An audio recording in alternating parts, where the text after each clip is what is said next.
Oh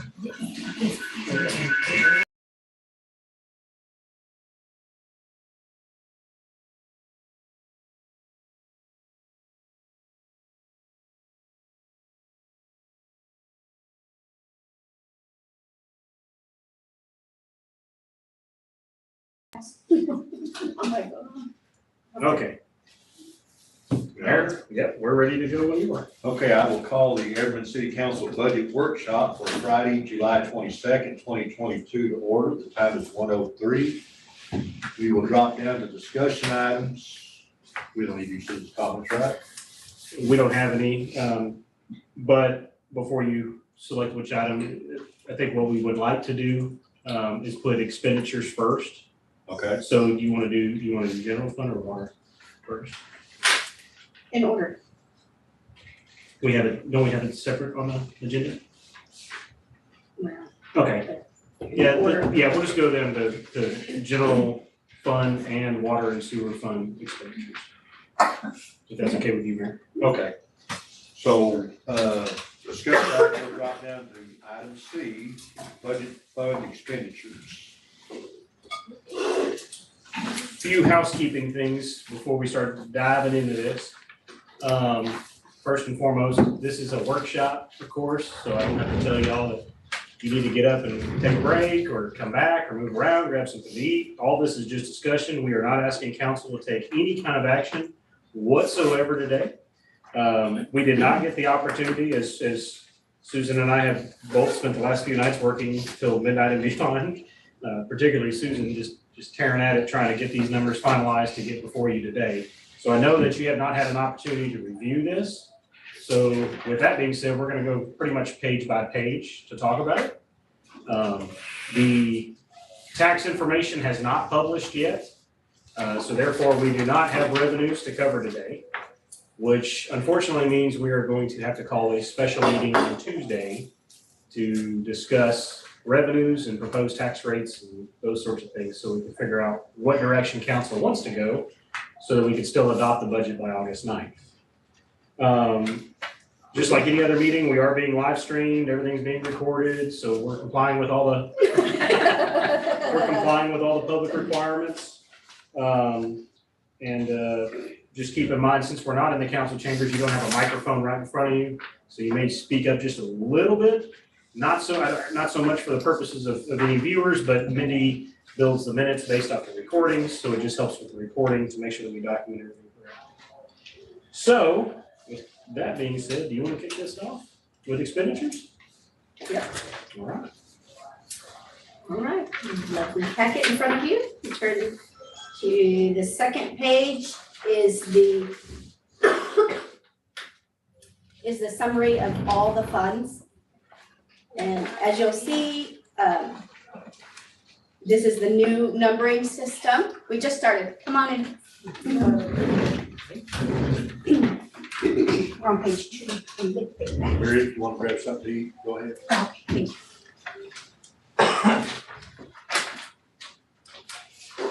you.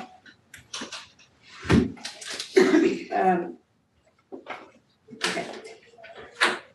So it lists all the new funds with their new numbers. And the summary pulling forward from all the pages behind. So with that, we'll turn the page and start on general fund. One other thing as we start going through this, does anybody need any pens, pencils, highlighters, anything like that, or rulers? I've got rulers if you want a ruler. Now you say. If you do, just let me know. We've got them. Okay.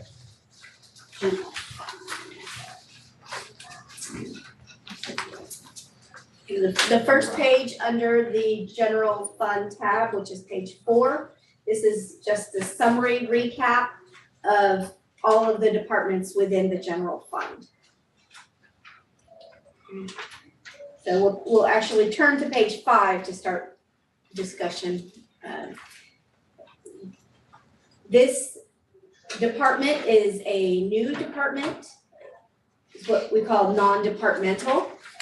And basically, a lot of the charges that are common for all of the departments we use, like the utilities and stuff like that, was previously listed on the city manager's budget, but those have all been pulled out and put into a non-departmental funds. So these are those expenses listed here. So these are the same, They're the same, we've just moved them from, and you'll see on his, when we get to the city manager page, you'll see that where we took it out of there and put it here. right, but before, each department had their own postage and their own electric, and their own phone. We're not doing that. I'm trying to consolidate that Yes, because it's just It's too much. massive and It's too much. Good, I like this, thank you. And Especially when you take a look at the electric, so we've got somewhere in the ballpark of like 75 different points of Yes. electric service within the city. Yes, that When you means start the calculating the 75. you street start lights trying to on- break it out So and. literally AP has broken those up every time, and it's such a process, and it literally takes hours to break that And then out. things get misallocated and things like that, so we're just trying to consolidate and keep it cleaner. And then going forward, like paper and stuff like that will be purchased in bulk, it's just cheaper that way. So we're not buying paper, a case of paper over here, a case over here, a case over there. And the majority of the janitorial supplies will be ordered as a bulk. However, as we get to police and fire, you'll see that I did leave a They small have very amount in each of their funds, just because they buy, or whatever, specific stuff or something like that. But So for for majority the, of it, for our cleaning lady, her expenses will come out of the cleaning. so for like electric, we do have somewhere, we know how much each of those 75 points or how much their electric portion is. We're just not breaking that down in this, right? Right, so we've got a JEXA account that we're actually able to log into, and that JEXA account breaks it down by each meter that we Okay, that's have, it. Okay, the location of the meter and the usage of that. So okay, that's cool. we So are, we we have are that. able to drill down into it. Just check. And monitor as necessary, just to kind of see who's going up, down.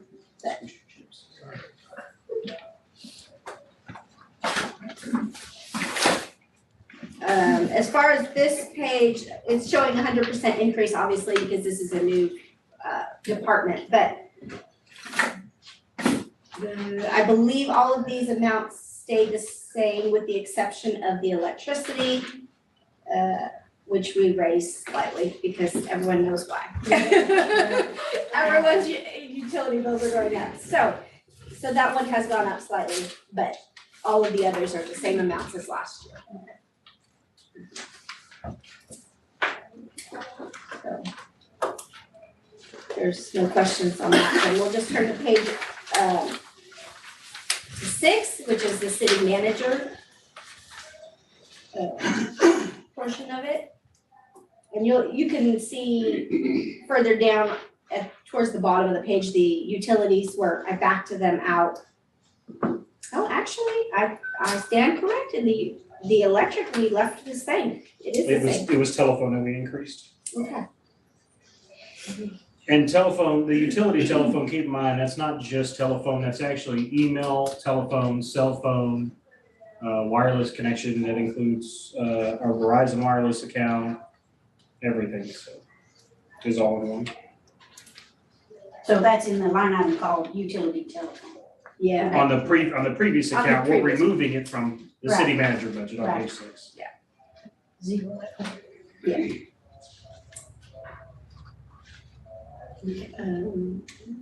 One thing to point out in here as we start to go over the individual budgets. When you look at the salaries and the FICA and the workers, when you look at those calculations, any increase you see there is only associated with a 3.5% annual step increase. It's not including any additional COLA or any additional raises above and beyond that. That's just showing right now, if there was no additional raise, what the impact's gonna be for now, okay? So if council later, when we get into salaries and benefits, decide to adjust the COLA, then obviously that's gonna come back and impact these numbers just a little bit, keep that in mind. Also, in just about every department, you're gonna see that this is, I don't know any way to get it more bare bones than this. We had a directors meeting on Wednesday, and we come in here and even since that director's meeting, cut out some more capital. I don't think we have any capital requests for you at all this year that I can think of. So we are presenting a very bare bones budget for this next year. Feel comfortable in doing that because we've invested so much this last year, and we have some ancillary funding coming in, like ARPA and things that we are now, thanks to the treasury rule changes, we are now able to utilize on just about anything that we need to utilize it on. So that gives us a little cushion there to spend on capital projects that may come up, including even some emergencies, which happen a lot. I told him he's not allowed in my office anymore. Come and ask him for more money. So, Cut that out. Sorry about the smile. Yes. And So this that's me is, and Rachel. and, okay, and as far as salaries, that also includes, EDC as well. okay. Yeah, it's the three. Oh, I'm sorry, EDC, what and what? I said the salary portion of the city manager includes, EDC, Rachel, and Jake.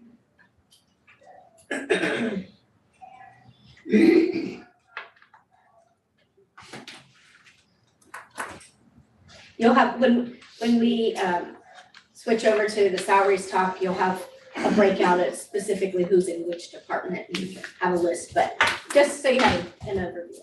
I think the only other thing I'd like to highlight in the city manager budget is the contingency reserve.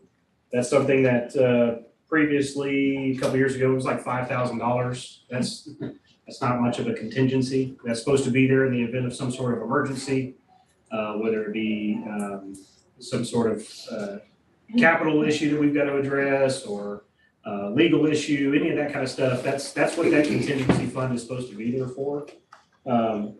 Last year, we upped it to $25,000. Ideally, my long-term goal is to get that to $100,000. That way we should be in a good position within the budget to cover any sort of major issue that may come up. That's a while out. Yeah, that is a while out, but we're working toward it.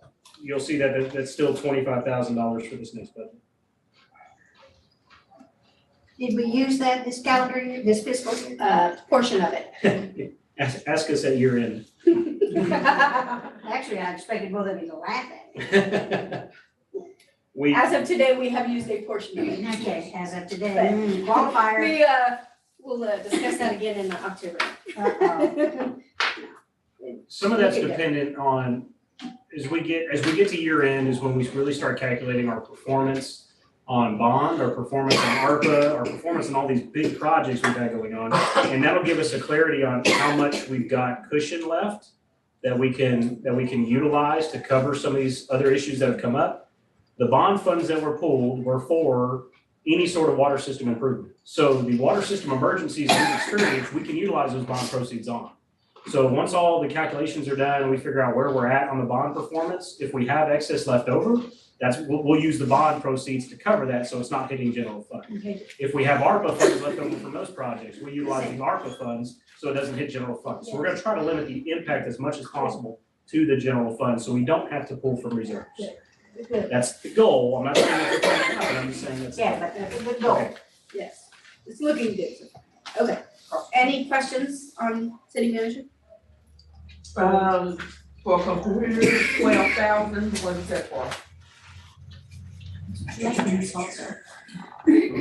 trying to think of what comes out of there. Give me just 1 second, let me pull it up, and I can tell you exactly what's going on. Just the keys, that's the one. Yeah, I think it's our IT services primarily. So anytime, we don't have a full-time IT personnel on staff. We have contract IT. And so anytime we have a computer issue, have to replace something goes down, but we get Doug Keys to come in and do that for us. And of course, anytime we call Doug Keys, Okay, so that's a charge. It's like an attorney. Yes. not quite as bad, but yes, Say a little bit cheaper. a little bit. I'm looking He doesn't to charge see us what's just been to hitting call that us, city. It's Doug Keys. Almost every month, the charges that are coming in here are Doug Keys. And so some of it, when we pay Doug Keys, we could either be paying him for A, services or B, equipment. Other than what's budget, when we try to build a computer program budget, it's very hard to build a budget, not knowing what the services are gonna cost and where it's gonna come out. At some point, whether it's now or we start looking to, and I've already talked to Doug Keys about this, one of two things needs to happen. Is this where you're going with? Yeah. One of two things needs to happen when it comes to IT services. For our sake, for budget purposes, we either need to negotiate a contract at the beginning of the year so we know upfront what we're paying for those services and have it outlined what services are gonna be performed for that cost.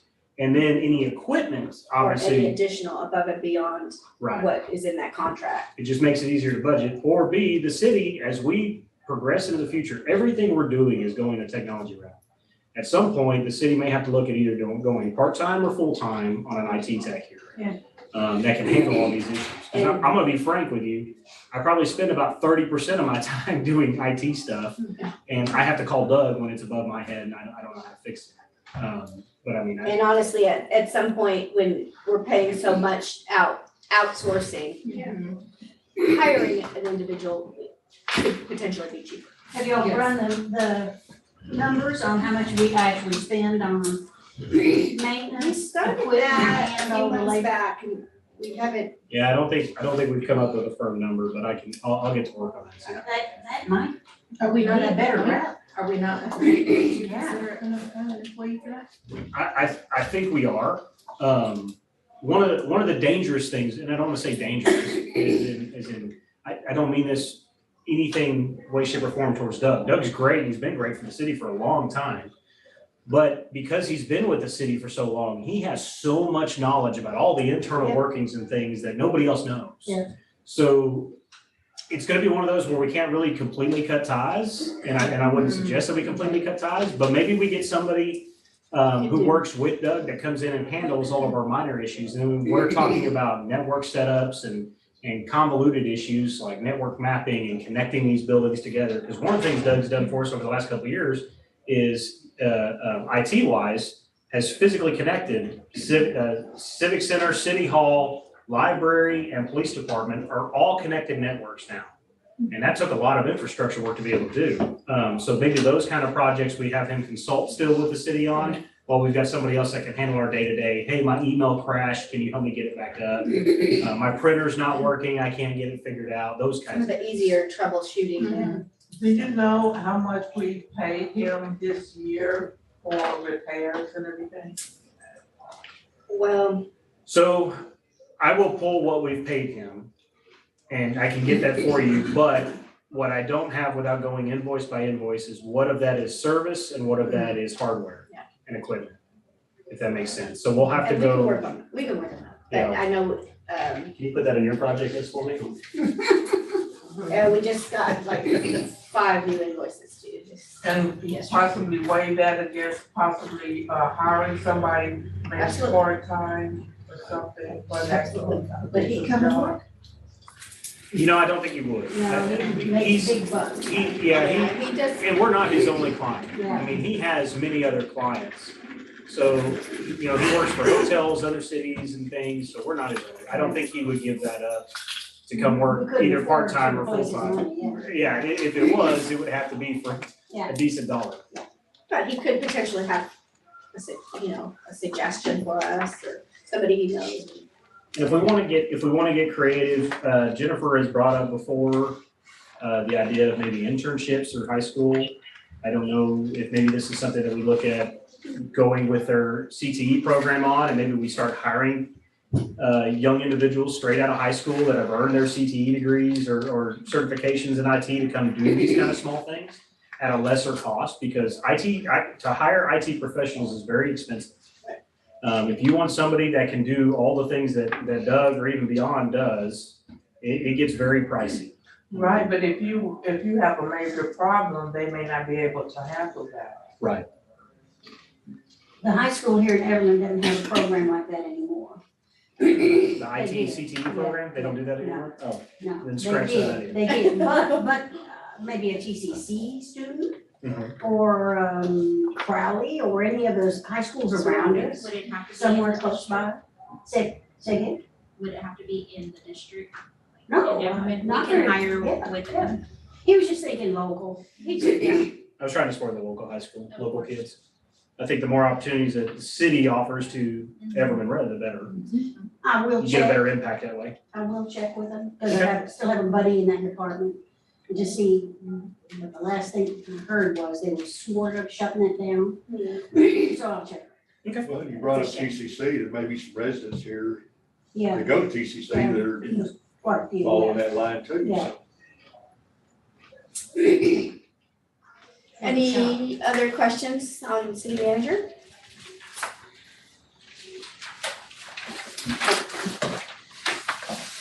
I mean, we could always go back later if you have questions or you think of something, just let us know. So we'll turn to page 7, which is finance.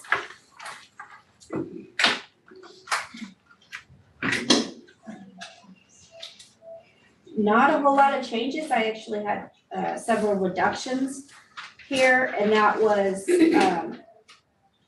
the computer program for the annual fee. You see I've reduced in my computer line item. That looking to cover that elsewhere.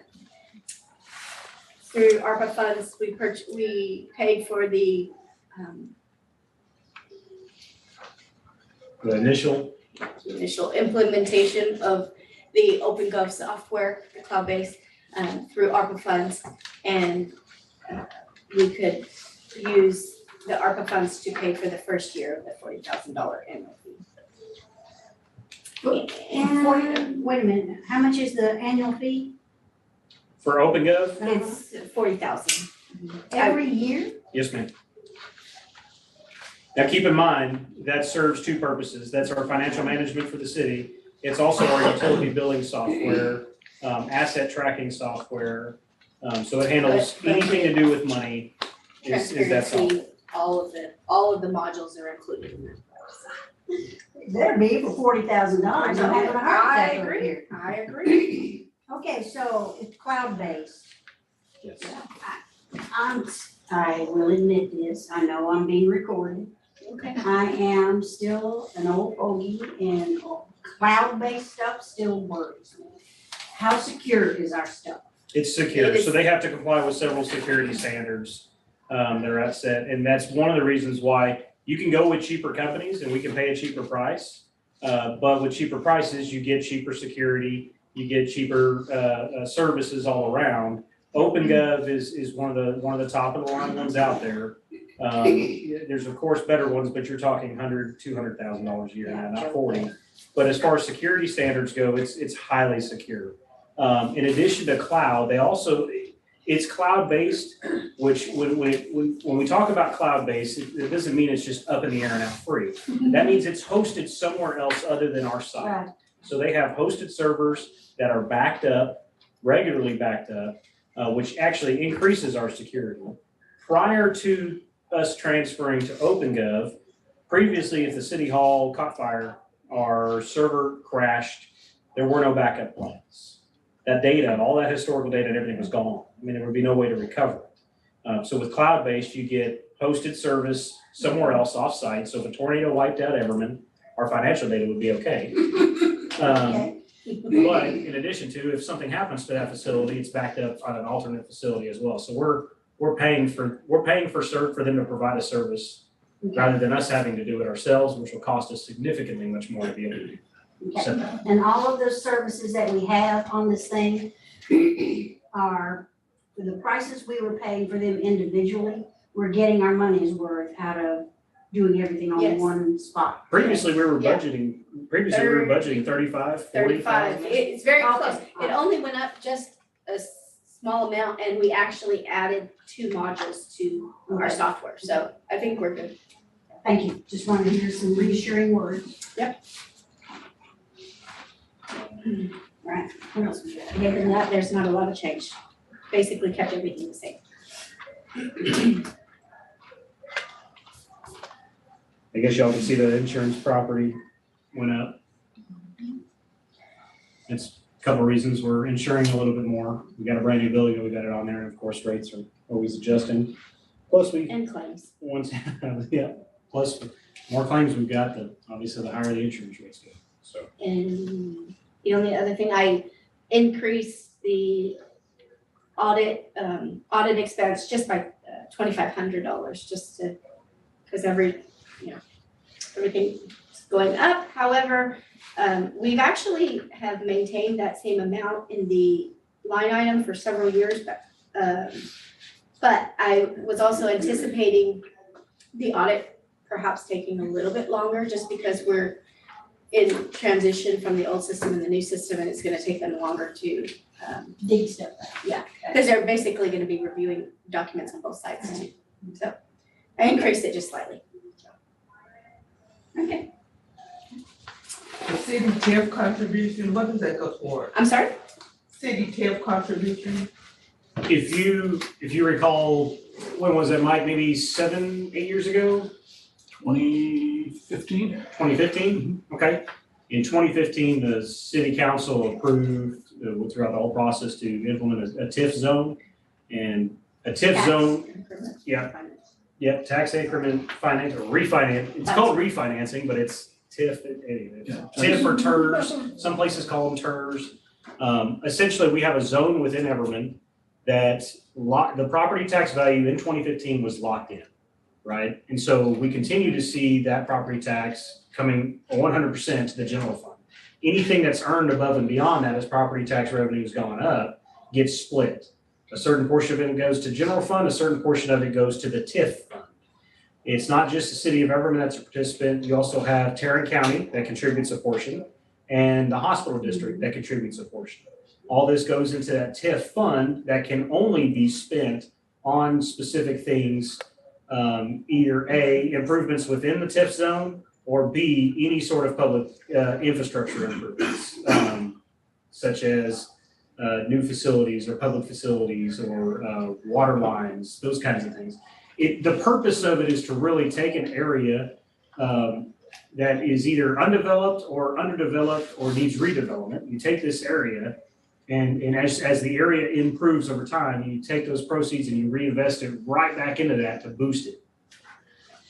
And as that number goes up here on the expenditures, there's an offsetting side to that, where when the property taxes go up, this expenditure goes up because I have to pay our portion and it's higher, but the revenues coming in from all three are higher, so it offsets it, but TIF fund has been kind of slowly building over the last We haven't 6, touched 7 it, years. so. Yeah, it hasn't, I don't think the TIF board's ever even met.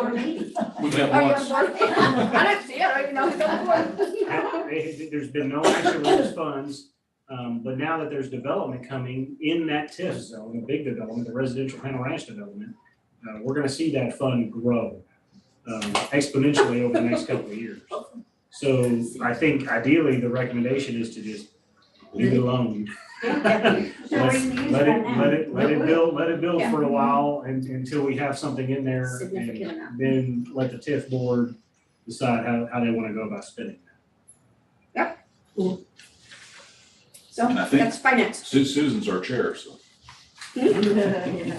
Okay. Also, we're on the.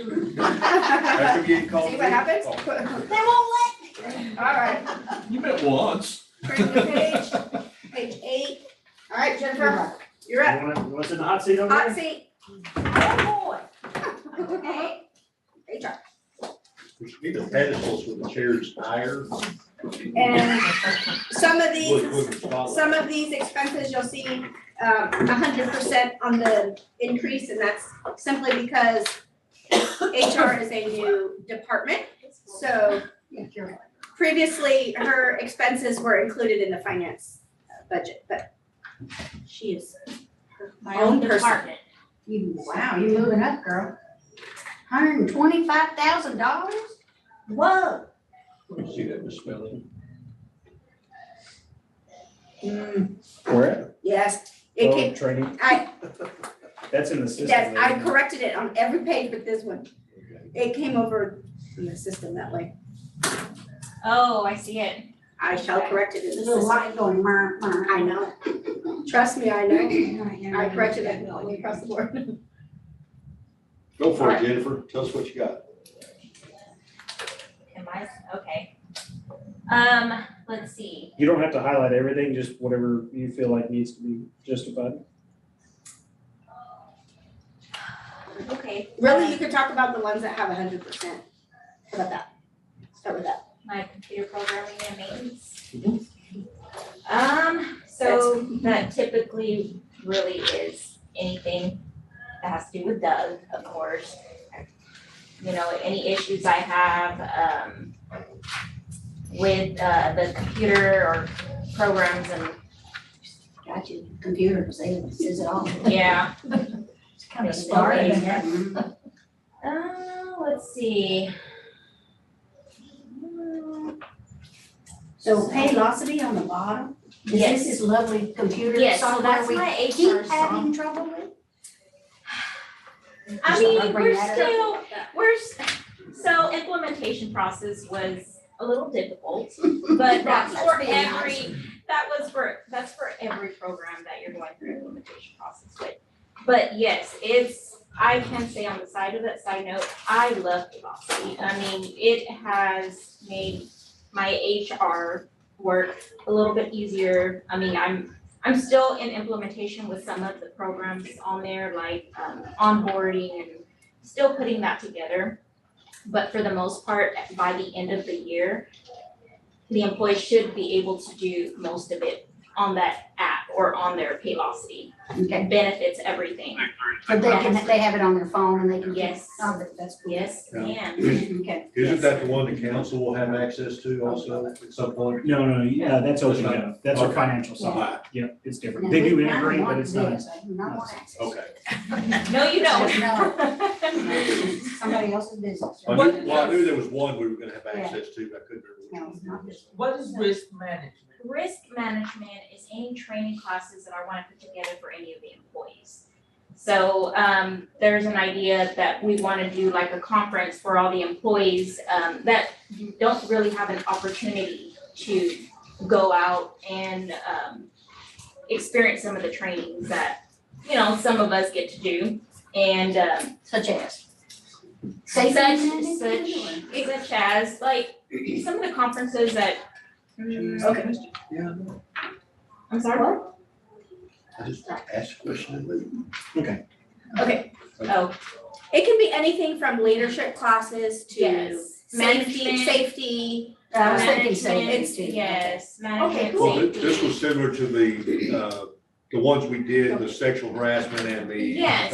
Yeah. Yes, the computers and. yes, so as opposed to having to see Cybersecurity. everything on One a thing, video. and one thing we haven't invested in as a city before is risk management training is something we need to be investing in, Oh, yeah. especially as the city grows and staffing grows. And of course, as the climate, Yes. as the climate amongst society gets to be Yes. more litigation style Yes. climate, we need to be taking every appropriate step we can. Yes, Okay, that's definitely. proposed new for this year. Yes. And I've actually gathered information together from other HR directors that I work closely with. And some of this, I mean, other than what's budgeted in here, some of it I'll be able to get for free, some of the Yes, training classes. So That's, yeah, some of that, We like that. we're hoping to use our facility and kind of use it with other Yes. cities and some of these, if you're gonna have some instructor come in, especially we can if actually, open it up to others. To and other maybe cities and potentially maybe make a little bit of money from it too. And charge them a wee fee. Yes, There you absolutely, go. yes ma'am. Yeah. Okay, we like that. So what's Yes. the miscellaneous $500? Everybody's got a miscellaneous. That's just anything that if That's just any small things that I need if something comes up. I believe I didn't even use miscellaneous last budget. It's just basically Oh, it doesn't what, show like it a in calculator or, She didn't have her own budget last here. Okay, oh, okay. Yes, You you know, yes. just You gotta have a minor, miscellaneous. just minor things that come up in the year that I may need. Would it not be under office supplies though, like when we talk about calculator and things like that? That's if there's nothing in office supplies by then. No, So you at gotta least have a we have miscellaneous. that extra budget to be able to purchase anything we need. Murphy's Law if you don't. I'm sorry. Okay. Let's see, is there any other questions on any? Pretty straightforward. Okay. Okay, you're done, or We'll cover Am it. I done? Should be- okay, it's you're good. done. All right, page 9, City city, bird in flight over here. yeah. Thank you. Of course. And you got lunch. Yes. All right, next up, city secretary. Just a couple of things, just a couple of changes here. One, she did not have a computer budget line item, so we added 500 to hers for that. And as you'll see, the election line item I've doubled because we potentially have to have two. So wanted to make sure that we have. Yeah, we'll have to call a special election in November and then a regular election in May. Both are gonna get this budget year. So, 43, yes. oh, And then one thing, copy for you. so we have a council place seat that'll have to go before special election. And then we have a street improvement tax reauthorization that has to go before the voters as well. I don't know if that street improvement tax will go in November or May. We're trying to find those details out. And then we have the general election for, I believe places 1, 3, and 5 is this coming May. Yes. So how are you going to get it out that we need a new place by November? I don't. That's up to you as council. Okay. Ask your friend here. Well, we're getting off track right now. Let's work out the budget. We'll talk about that later. Okay, Okay, so those were the two main changes, and we reduced a couple of line items here, but other than that, pretty much the same. But any questions on city secretary? Hang on, there's been Sorry. Oh, my ball in place. awards and banquets, we did reduce that one and, you know, Yeah. I think we've decided we're going with one banquet a year, right, as a city, just like what we did last time. And we were able to successfully get that banquet covered with donations and sponsors and stuff. So it gives us the ability to kind of reduce those balances a little bit for. The other reason we had increased that number slightly last year because we had additional expenses with the new building, for the Christmas tree lighting and stuff, so we wanted to make sure that she had enough money in the budget to buy lights and stuff like that, so we reduced it slightly, because hopefully we won't need to buy as much this year. For advertisement, you have $10,000. What actually are you going to spend that on? I mean, how often? So elections, like, advertising, anything that goes in our telegram and they're really expensive. I mean, it's like, Or if we go out to bid yeah, on if we go anything, bid, if we go, anything that needs publication comes out. Any of our public notices for zoning changes, meetings, any of that stuff that's required, that tax rate, that's done. Which line item is that? The The first one. advertising. At the top, okay. obligation. So we only spent $60 this last year? I don't think that's accurate, I think I think some things haven't hit yet. yeah. Okay, Because now, I know we just spent $1,000 just a couple weeks ago, so. would that also be regarding the newsletter and that, things like that as well? That comes in UB, right? Is that hitting UB's account, With the the newsletter? newsletter going to water Yes. bills? Yes, it would be here. It's up on the web. Yes, yeah, it's under a different account, different fund. What department is that? Utility billing.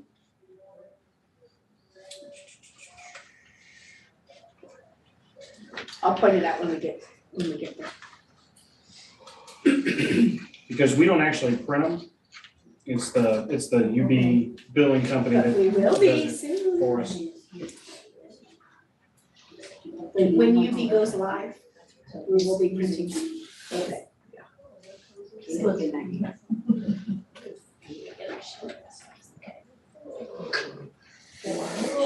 Yeah. Any other questions on city secretary? Alright. Okay. Moving on to city council budget. 200%.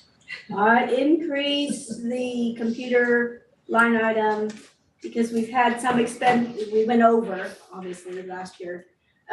We had some expenses with the monitors and just different things, and so I just thought we needed to bump that up just slightly. And the only other thing that I increased here was you see, it's spelled correctly on this page, sir. Okay, the training and travel on every other page. I increased that line item, and so I did it to up to 4,200, putting that at $700 per council member and mayor. How is $700 per council person enough? Because I mean, for the annual, the conference, the TML conference is $400 for the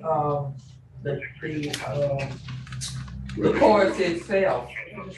Exactly. We can put that number, Whatever, whatever y'all decide. This is up to y'all's council, what you I want to can change that, allocate for that's not, training.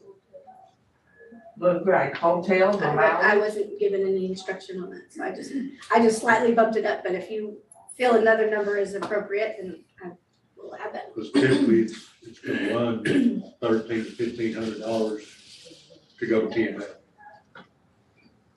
Depending on where it's at.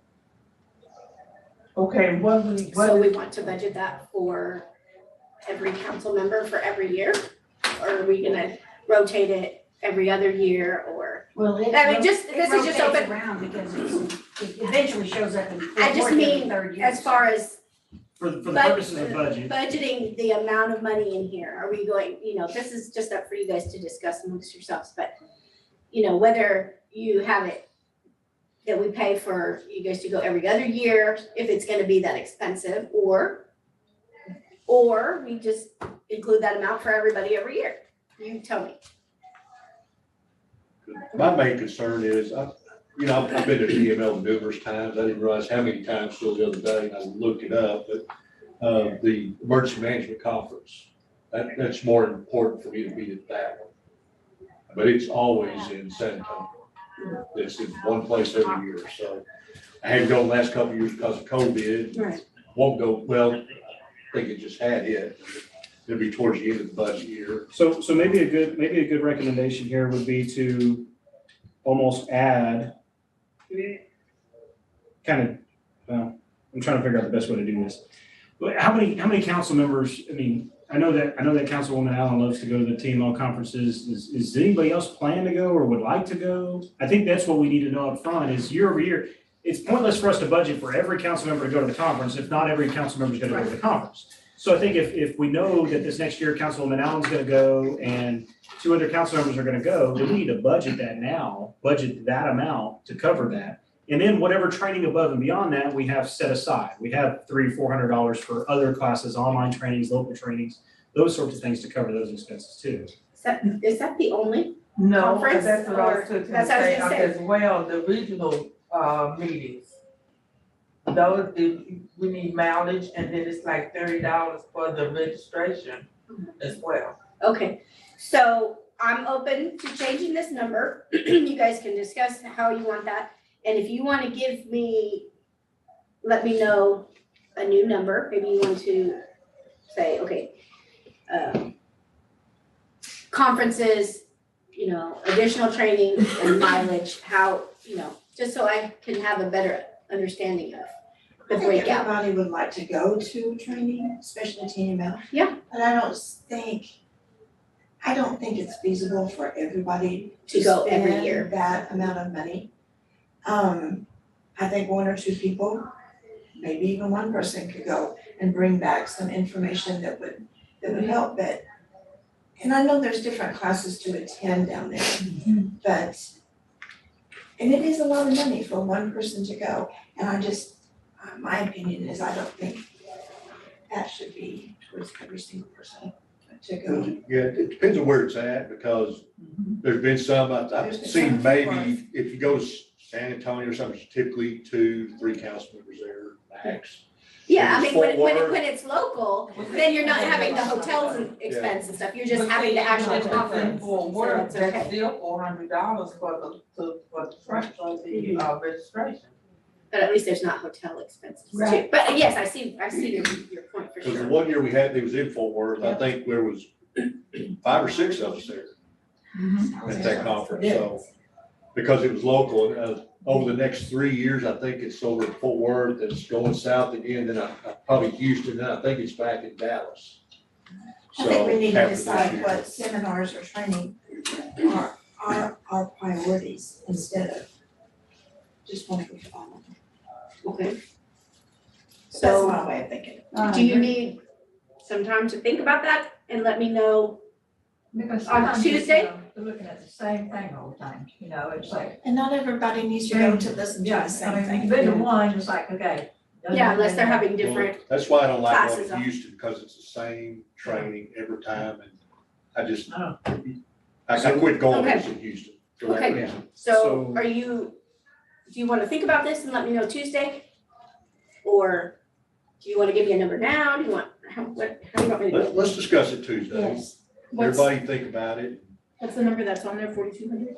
Yes, I increased it to 4,200, which is. With the idea of divvying it up to $700 per council member, but I mean, that was the theory behind it. Y'all can change that. It's your budget. Y'all can change it however you feel is necessary. I mean, for what we're hearing right now, it doesn't seem like everybody's going to go anyway, so I don't really see a reason why we would need to increase it.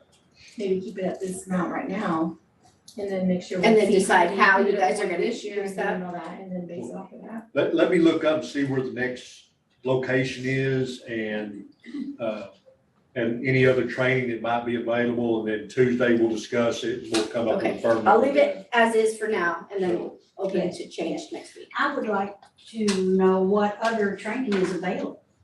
And it doesn't matter if it's online, et Well, cetera. now, the next Region 8 Online, meeting, and I think I sent it to everybody, is actually right here in Forest Hill. I think we need to do, as a city, it's my responsibility, I need to do a better job of getting more involved with TML and potentially even hosting more things here, now that we've got this new facility here. So, training's important. I mean, Yes. the laws are changing all the time, the processes are changing all the time. So training is important for y'all as much as it is for anybody else. So I certainly think we need to try to find those opportunities as much as we can and bring them local. One thing I was just gonna chime in about, as we are looking at potentially having, well, obviously one new council member, but potentially more, is thinking about they offer, I've seen it in many different locations, but they offer new council member training, and I think that is Right. vital. It Yes. is vital for them to understand the position and everything it entails. So potentially we need to add just a little bit to Yes. include that, so something else to think about. Yeah, they Mayor? do offer that every year. Okay. We've been Yeah. going at it for 50 minutes. Does anybody need a break? Do we need to take a 5 or 10 minutes? Let's take a 5-minute break and. Okay. And then, Break. we'll start back up. I'm good for break. You need to know the time, Mindy? 51. Okay, I'm out. 151? Okay.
All right, we're on meeting, you can call back. Okay, we're gonna call the meeting back to order.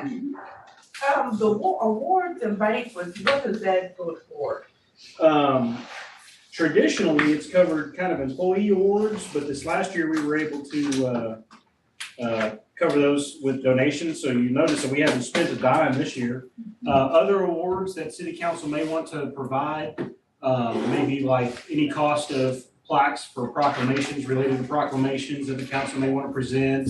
Any citizen awards, last year we gave a citizen commendation to Jimmy Reason, for his, Christmas lights Yes. and his decorations and things, to recognize him, so those costs came out of the city council budget, but Would Greg Saunders come out of that? Greg Saunders would come out of that, yeah, that's probably what no, actually, I bet he came out of mine, most likely. It's probably where it should have came out of council, but yeah, Okay. we've got three different, this line item is in three different budgets, it's in mine, councils, and city secretaries. So, it normally hits one of those, yeah, we just kind of interchange it. Okay. Are you still looking at city council? No, I think we beat her on that one. Okay, moving on. Look at, he's already in the hot seat. He's ready. We've, Just because you gave us good news the other night, doesn't mean you get it free right now, so. okay, so we're moving on to parks. One thing to notice, I'll just preface real quick before you get started. What we have done in the new system is we have moved all of the salaries out of parks, and it's now all under public works, which we'll get to next. Parks, we're still maintaining the department, and that is so we can monitor and just still keep track of expenses for the actual parks and stuff. So you'll see a lot of minus 100%, and that's just all of the salary type. Yeah, better maybe now. It's pretty much like. Yeah. Minus fun, we're done. Yeah. There's a few other things, but I'll let you know. Minor Run with equipment. that. What is minor equipment? So minor equipment is anything we need to fix on the equipment like mowers, breakdown, stuff like that, or.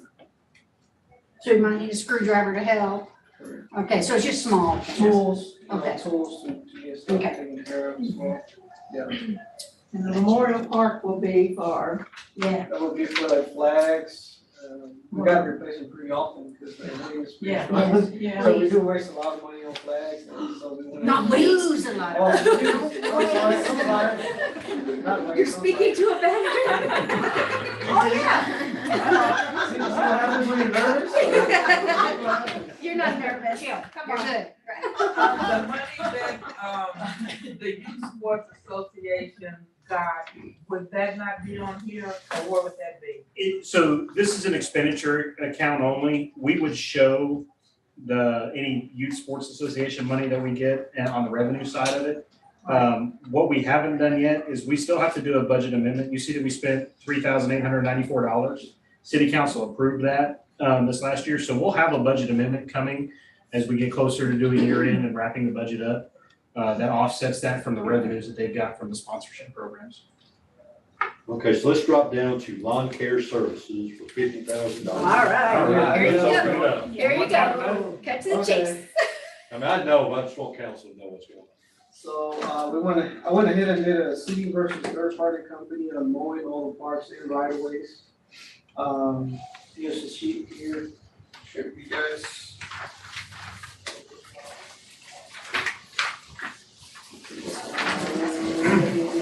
And just keep passing Yeah. it.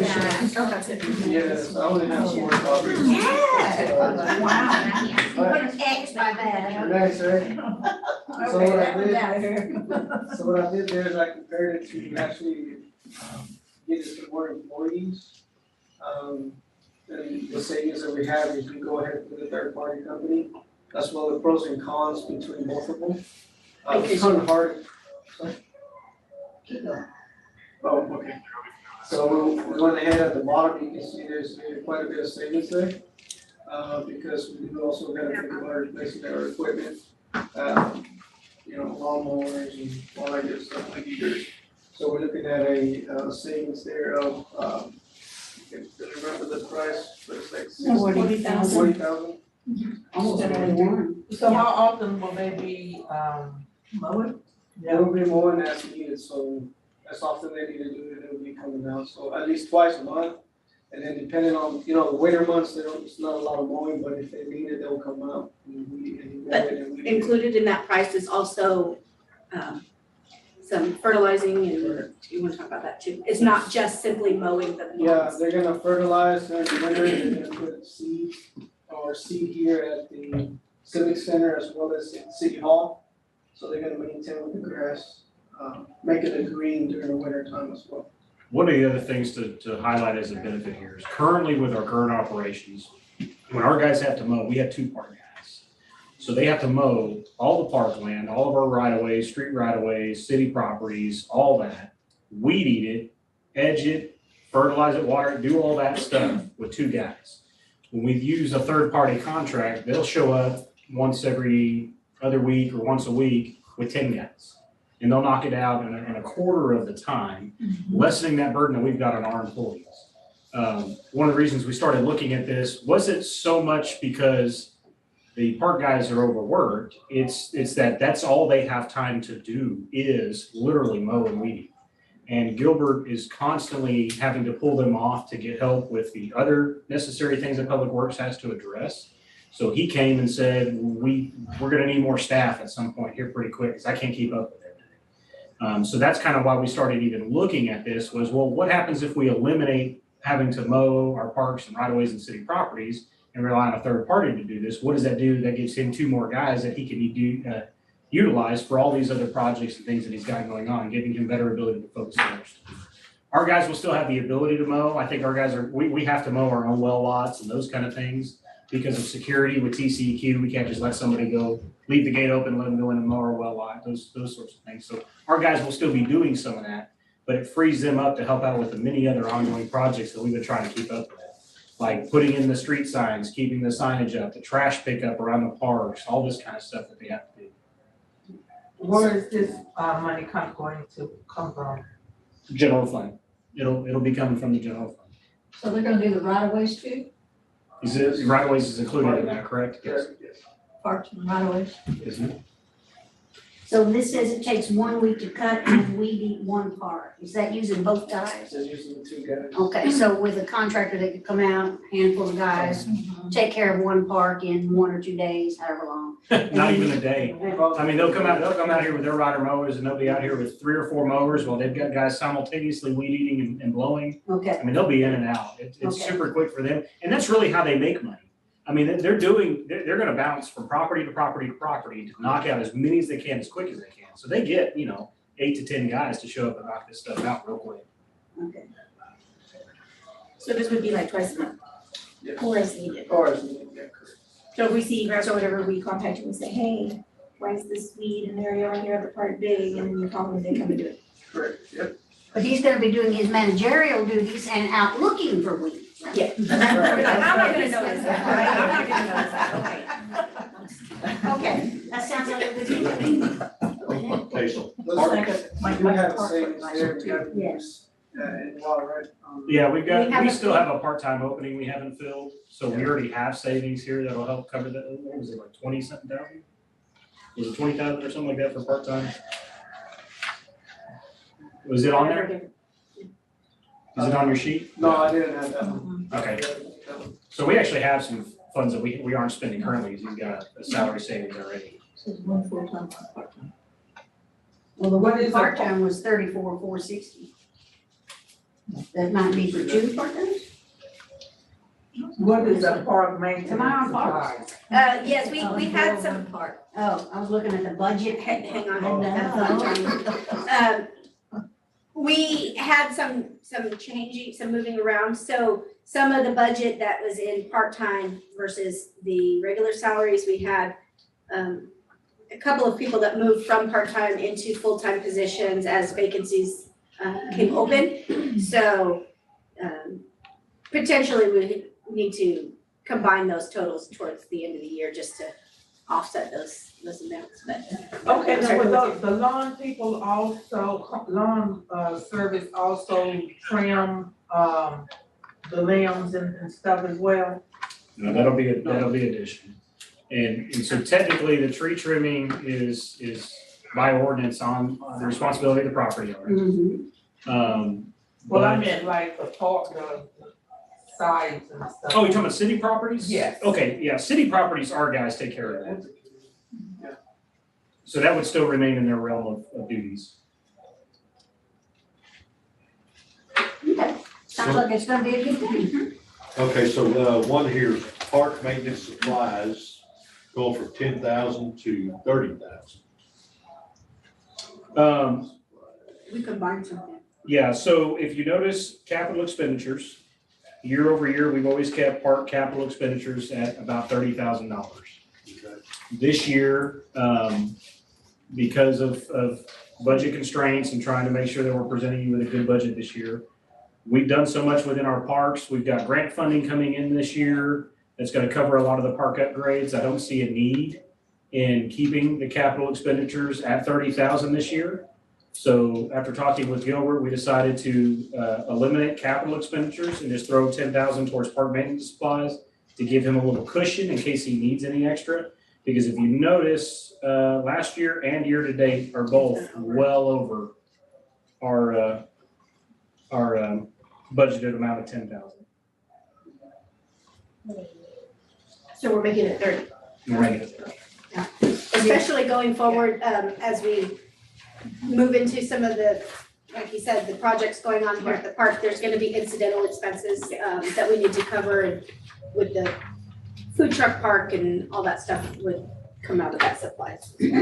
So you're zeroing out the capital expenditures Yes.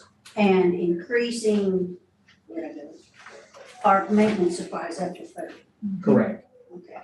For a positive $20,000. Yes. Okay, you could increase park equipment maintenance, 1,500. No, that's what you increased it by 500. Yes. Yes. We still have to maintain our lawnmowers and. We still have equipment. Yeah.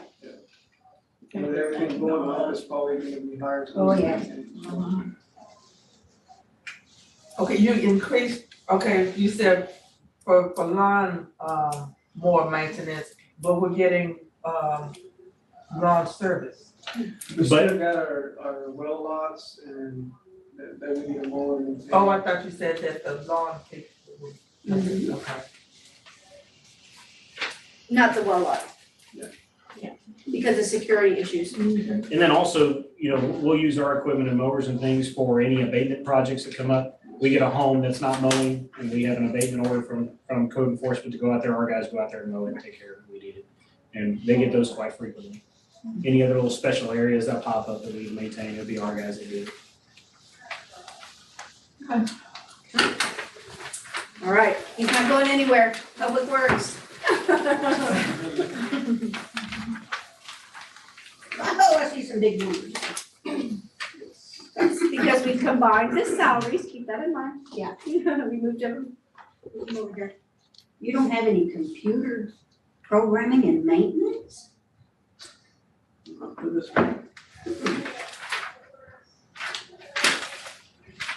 Most any software and things that they utilize is already covered out of water. Uniforms double? Because we eliminated the parks. Remember, we had some Oh, that's employees under parks, now they're under Keep that in public mind, works.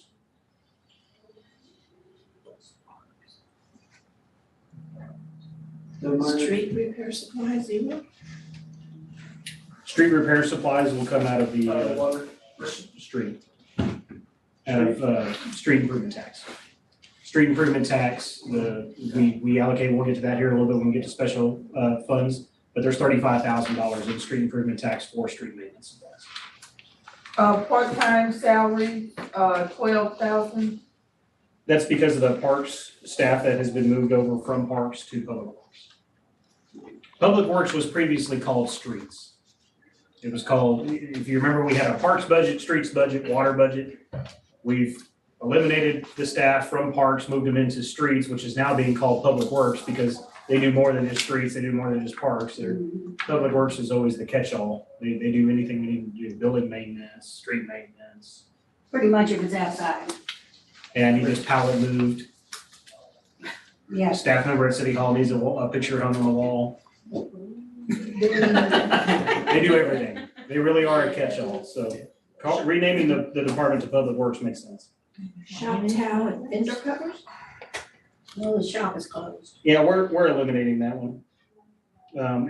Something accidentally hit that budget, just needs to be recoded. That's why it appeared on here.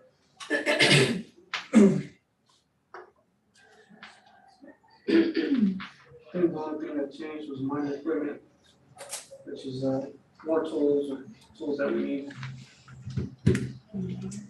What is the contract for, the trash, when is that renewed? Gosh, I did just look that up. Is that, Miss Allen, you always ask me the questions that I want to answer so bad and I can't remember. Give me just a bit, let me look it up for you while we're doing this. I always feel like I'm so prepared, and then you ask me a question, I'm not ready. Can't remember all the dates though. now, did all of the departments get $1,000 for miscellaneous? No, some of them are 500, it just depends. They got 1,000, it's a large, there's more employees in that department, so. You said And when they need to buy something, it's usually more expensive than somebody in my office. you said we moved the parks employees to Public Works? Yes. Then how come the salary dropped? 200,000 to 131. Because we're not going into that yet, but okay, because one large salary from Oh, this has now been moved over to the water side. okay. I can't believe there's no major equipment. That's amazing. That's amazing. Are you sure about that? Somebody are we recording this? The councilwoman just told you that was amazing. Don't He forget. charges it I think under, she's incredible. he charges it under another Yeah, it account. does. Don't let him fool you. We gotta be like a lawnmower is not cheap, wouldn't that be major equipment? And you're not. We just looking to- purchased them last year. Okay. He's not getting any new ones. Okay, that. We just bought 2 of them Well, last with year. smaller lots, everything be push mowers from here on out.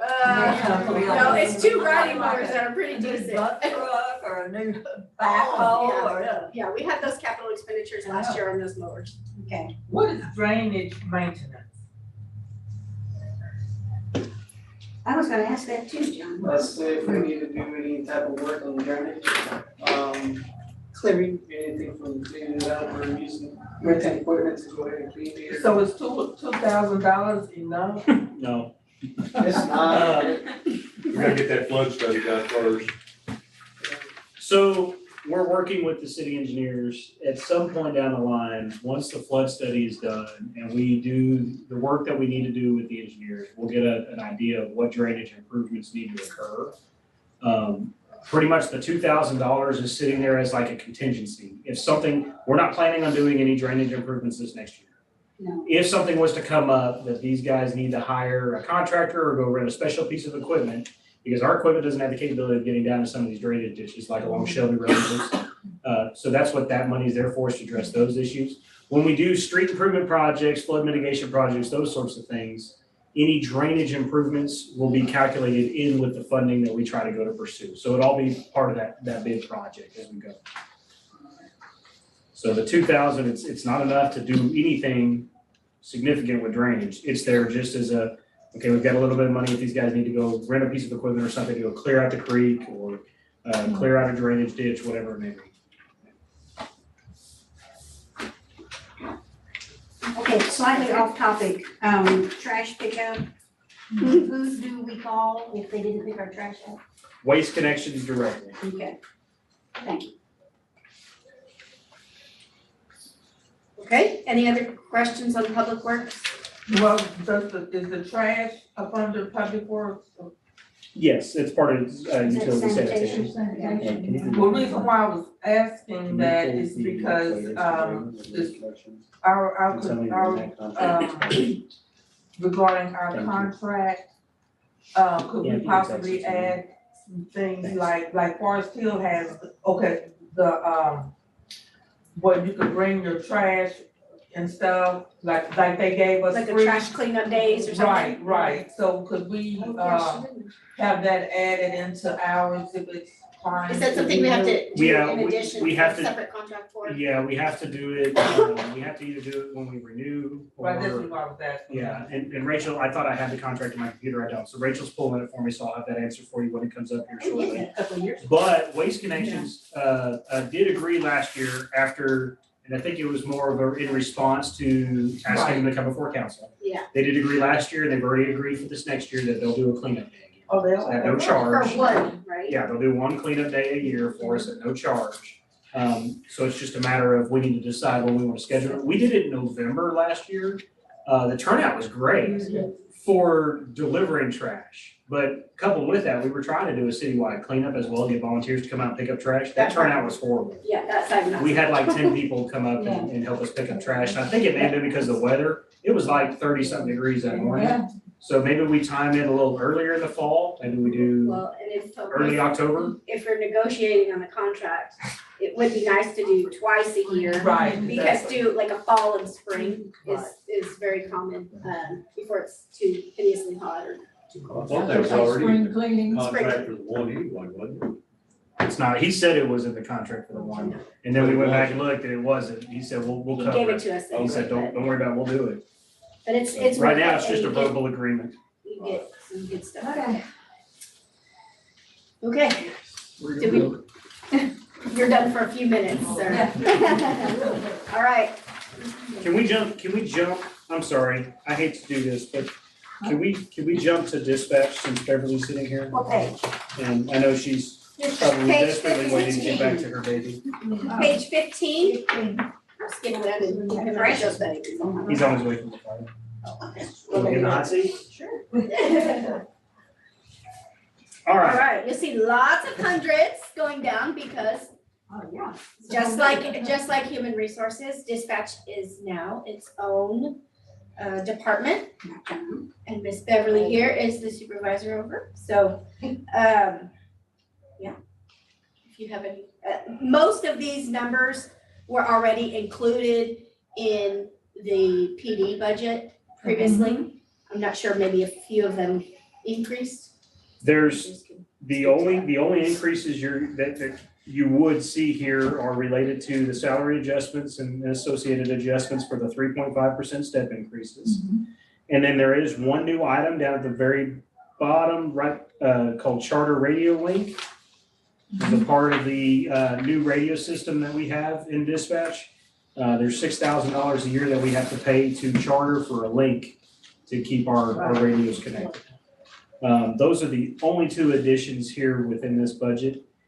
Everything has been, it matches up with last year's budget total for PD. We've just allocated what needed to be allocated over here.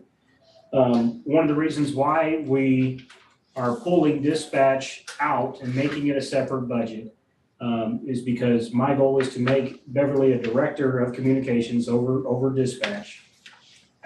Because we have the merger coming with Tarrant County Fire Alarm, and we are looking at Forest Hill Police and Fire coming on board with us as well.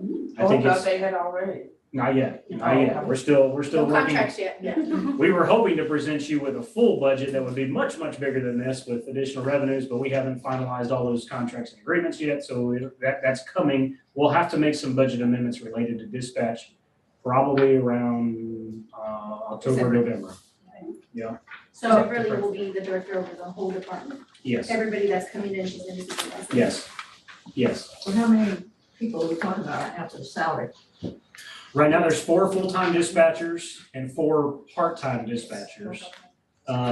Beverly just had a baby. And so What was it? she has been out on FMLA. So normally we only have 2 part-time dispatchers, but in preparation for her going out on a lengthy leave, we have hired 2 additional part-time dispatchers who are actually full-time Forest Hill dispatchers that have been helping us out. Okay. So with that, come year end, you're gonna see some overages related to this because we've had to pay for additional personnel to support Beverly being out. I think they figured it out. But this next year, I don't think we're planning on anything major happening that would cause that. So we're keeping the part-time salaries the same.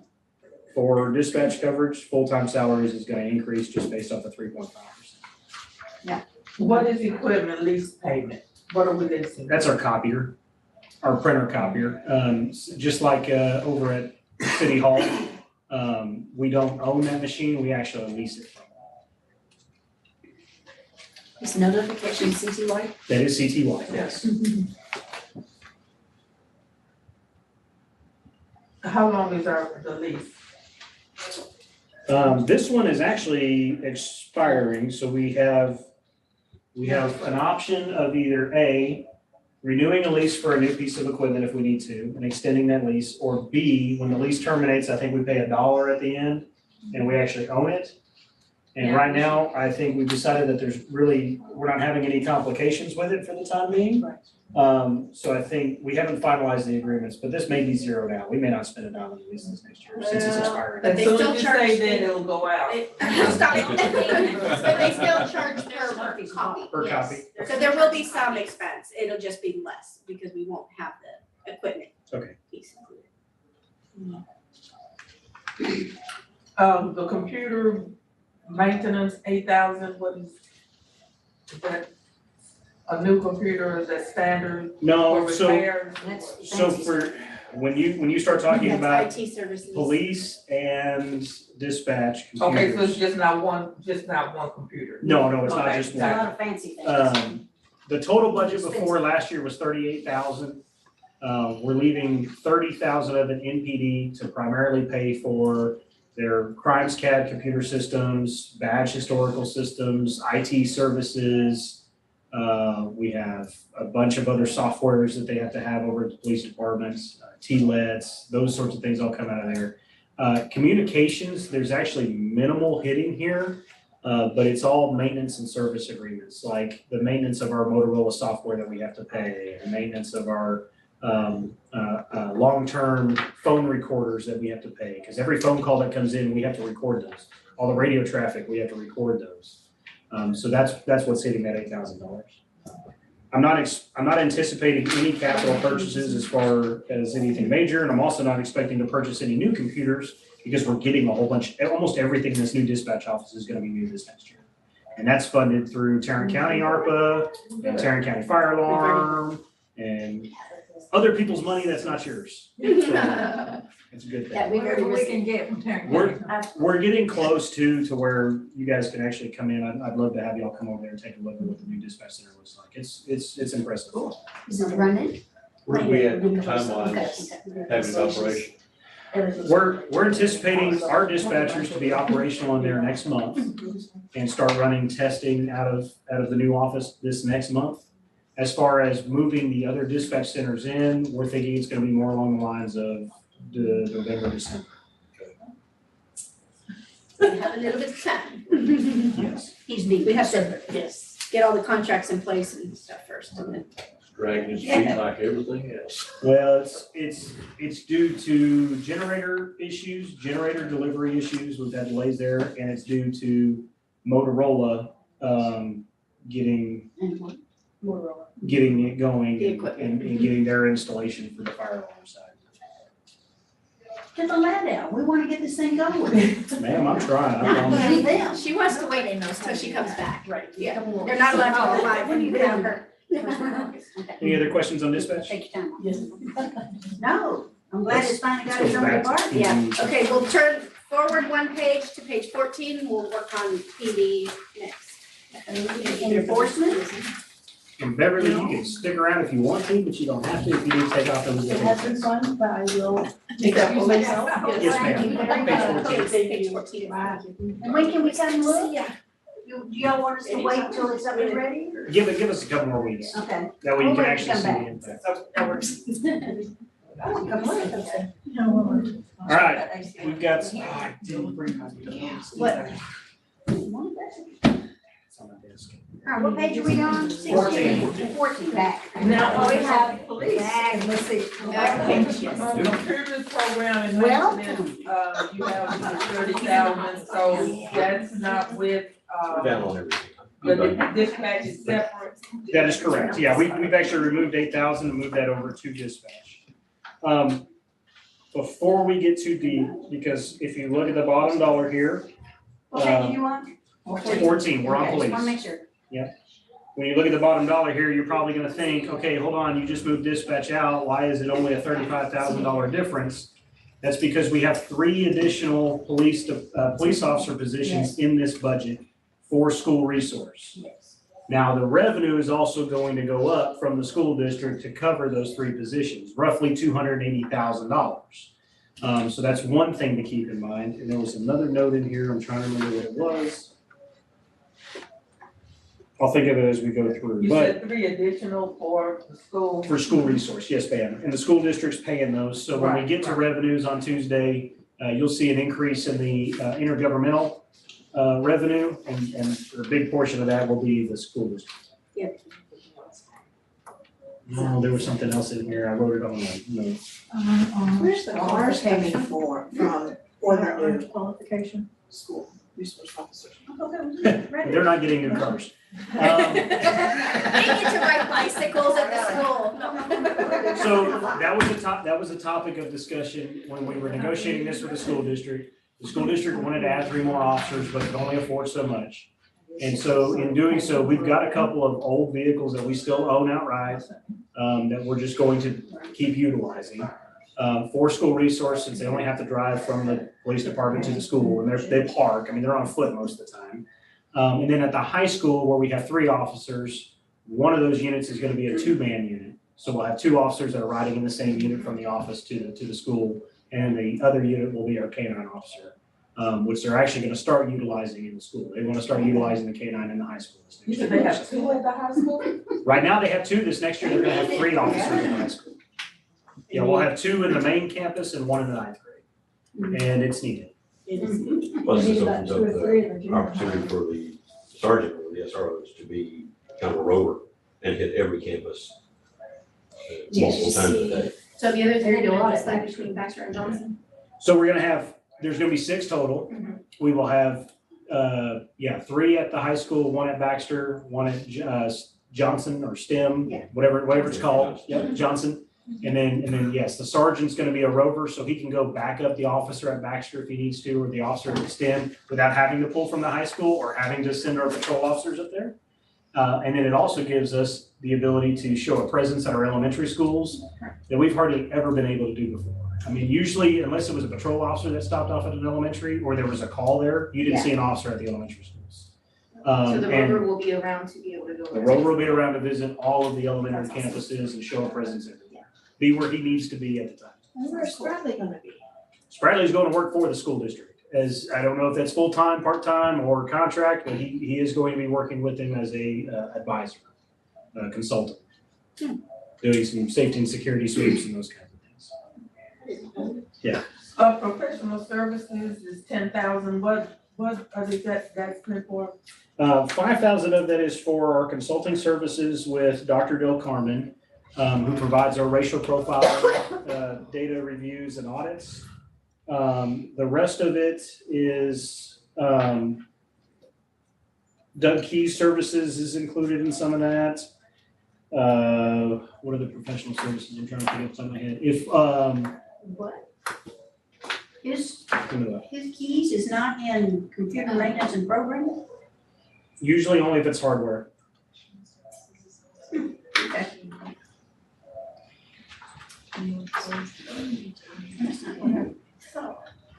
Oh, yes, I'm sorry, yes.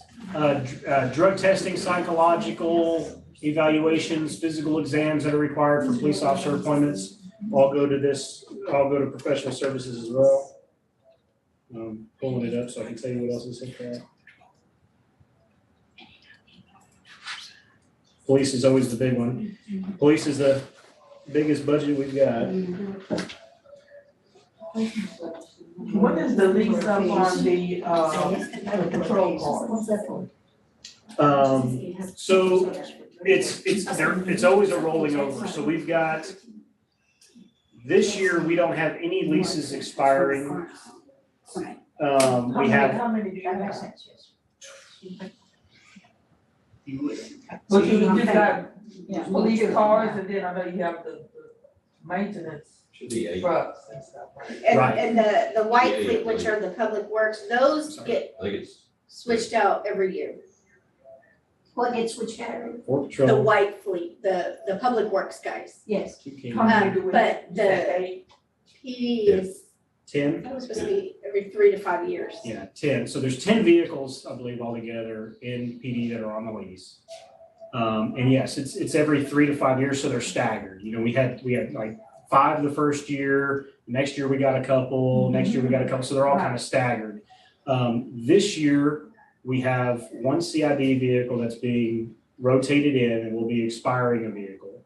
And then I think we have a year of nothing, is that correct? We have a year with no replacements? we should be up for the replacements of the first batch next year, I believe. Next year. So when we go to do Yeah, that's budget about the right. next year, then we should have, I think that's the big one. I think That's that's the when big we'll renew 5. That's the big. But don't let that panic you, because every time we do a lease renewal, we sell off the previous vehicle and the proceeds we make from that, the net gain that we make from that, roll back into To reduce through the our price. budget to reduce that cost. Yeah. Right, okay, now far as the maintenance on them, Mhm. is there a way to negotiate more of what they can do for us, repairs or maintenance versus us paying, doing it, coming out of our budget? Yeah. Right. Is there a way We to do can- that? Everything's negotiable. I can try. One of the biggest problems we have with them wanting, that they're gonna argue on this is that because they're police vehicles. Right, but I mean, they're just right, what, so many square miles, they're not like. I agree. Mileage or anything, you know? I agree with you, but ma'am, if you knew how some of our police officers drove cars. Yeah. Well, some of the cars run 24 hours a day, don't they? You know, driving like normal people. Or do they? That's No, nothing normally, about it. I don't think we're not in a position anymore where we have any rolling 24, right? Yeah, I mean, we, there's a 12-hour break in between. All of them get at least a 12-hour break. Yeah, that was one thing we wanted to make sure we did, was to, because we were seeing so many maintenance issues with the vehicles that, you know, day shift officer would drive it, and a night shift officer would get in the same car, and it would drive for 24 hours straight for 3 or 4 days before it got a break. That was killing our motors.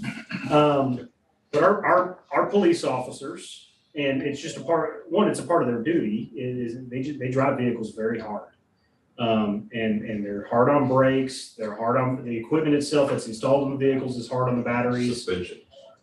Fortunately, these vehicles are all covered under a 3-year warranty period. So anything that's warranted gets taken care of, but I think it's gonna be a hard sell for us to get them to cover batteries, brakes, those sorts of things on It's these consumable. cars. They cover the oil changes in the maintenance, contract. Yes, oil changes, wipers, we do get free Well, I thought wipers. we were doing the oil changes and It's stuff. included in the monthly lease payment. Yeah, we pay $37 per month per vehicle for the maintenance agreement, and that covers windshield wipers, battery replacement, and tire repairs.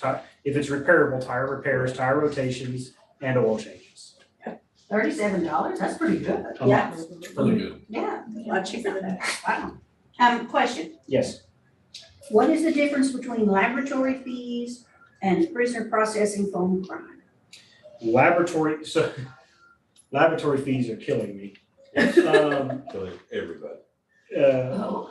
Yeah, we're way over. Every time a police officer has a case that has any sort of physical evidence that must meet a specific criteria, we have to have a certified lab provide the evidence to support that. So if it's marijuana, they have to prove it's marijuana. If it's cocaine, Test it. if it's a sexual assault, if it's blood evidence, if it's ballistic evidence. Okay.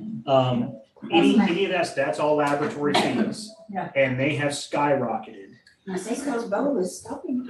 Well, yeah, so there's two folds here. So one, the fees from the labs have gone through the roof, the costs have gone through the roof. Because there are so few labs that actually do this. Yeah. Okay. And two, our officer productivity is way up. So we're getting more arrests. Our guys are getting more drugs off the street. They're doing more. So we're seeing it come from both angles. One thing that we've done over this last couple of years is if we can get a Texas Ranger to partner with us on a case, then we can actually take the evidence associated with this case to the Garland lab and they don't charge us anything. We have tried to finagle that as many times as we possibly can, and the Rangers kind of getting a little tired of it. We have abused the Rangers. He said, I'm not taking your cocaine case. So, oh, well, come on. But it is helpful because on our, we haven't, things have been good lately where any blood evidence, sexual assault evidence, those kinds of things, those, we have fewer of those. But the Ranger does partner with us on any big case, so that helps out on those cases. Okay. But all of our drug cases are just, it always costs us. Something else Tell we've been about the doing prisoner. for the last couple of years is when we do some of the material in the labs, in a lot of the cases, we get a form back from the lab to file with our case that is for restitution.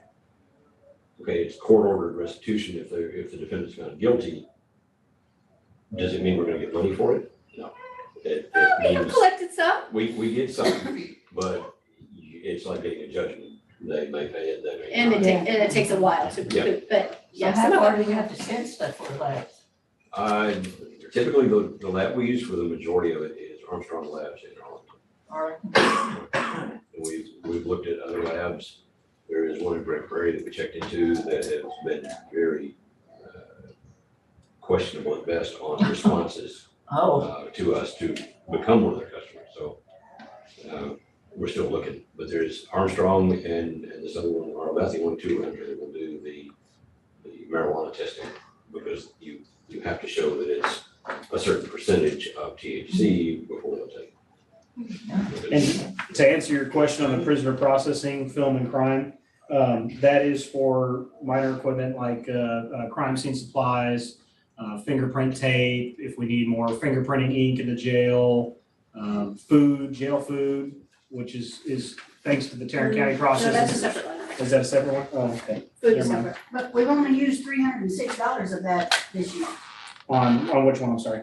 Prisoner. Prisoner processing. Man, that's a good thing. And I know. we've had fewer crime scenes. Now you did it, now there's no. Don't chase Okay, me now. and then down below it, protective equipment, we haven't used any this year, and under that, SRO. Protective equipment is specifically for ballistic vests for the police officers. I don't have any that expired this year, so I Okay. haven't had to replace any this year. Okay, However, we will have 3 new officers that come on board, so I'm expect that to get used, because I'm gonna have to buy them ballistic vests. Before the, yeah. What's the lifespan on it? 5 years. Yeah. We have to replace them every 5 years. I'm sorry? How much do they cost? About $1,000 piece. yep, there's your And we three. have them rotating. Yes. And then under that, SRO expenses incurred, we used $901, and we're going up on it. Well, yes, so if we have an SRO and we're going up on it because we're adding 3 additional, but if they need any specific equipment, like a body camera replacement, radio replacement, Okay. fortunately, the 3 were already in position. We haven't had to replace any of their equipment.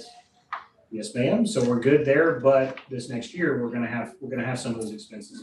See, because other officers, they would just hit certain line items, but we tried to track those additional expenses for the SROs, so that's why we have a separate line item. Okay, On SROs, as far as the insurance, does the city pay the insurance or does the school?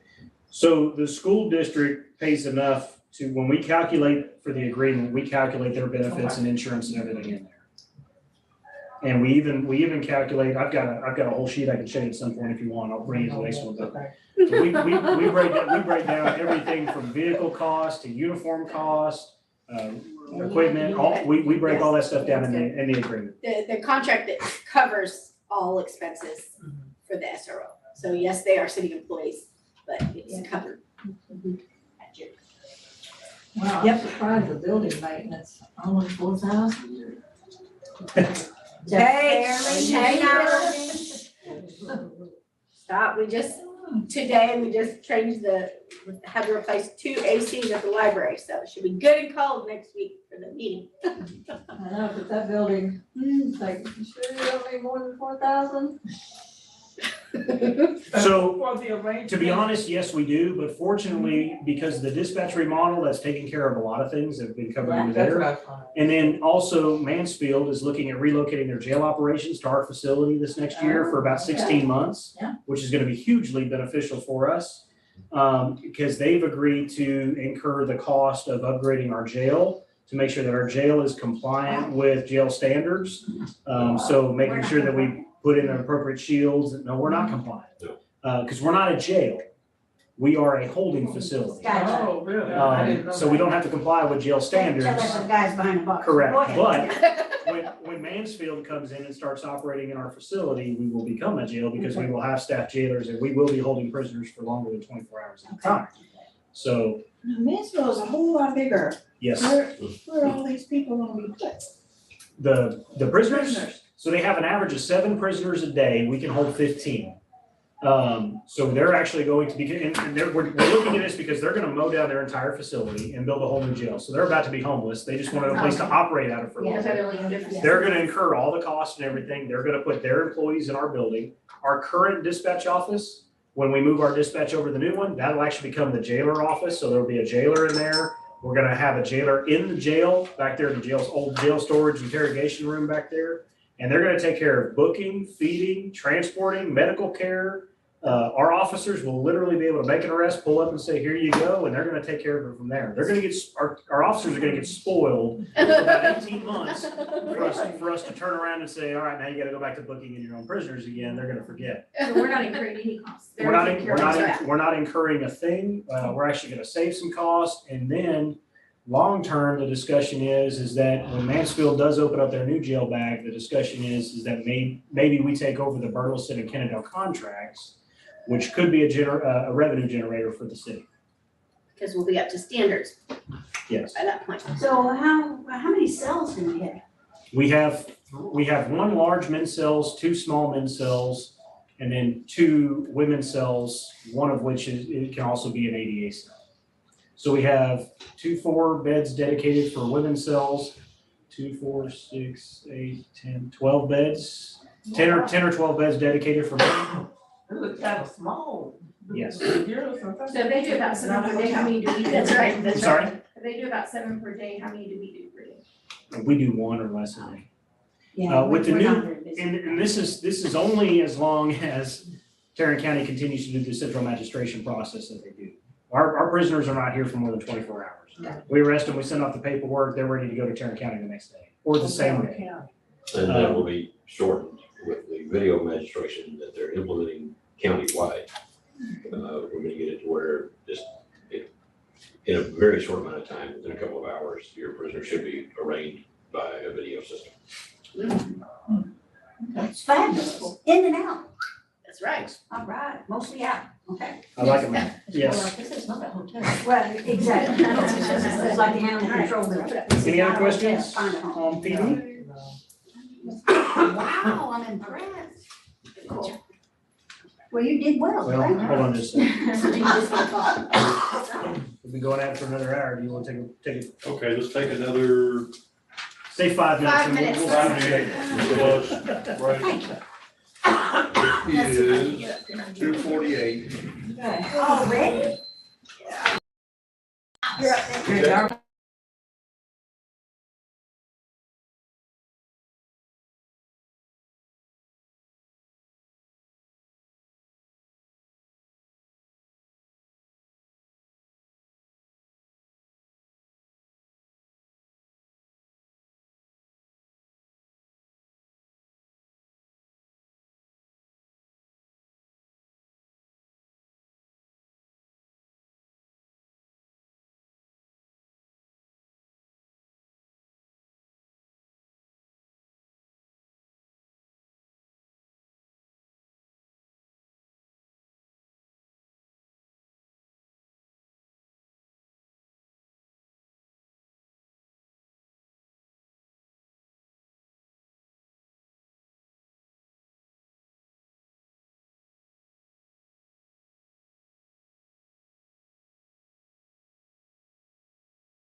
All right, we're going off mute. We're Let's do it.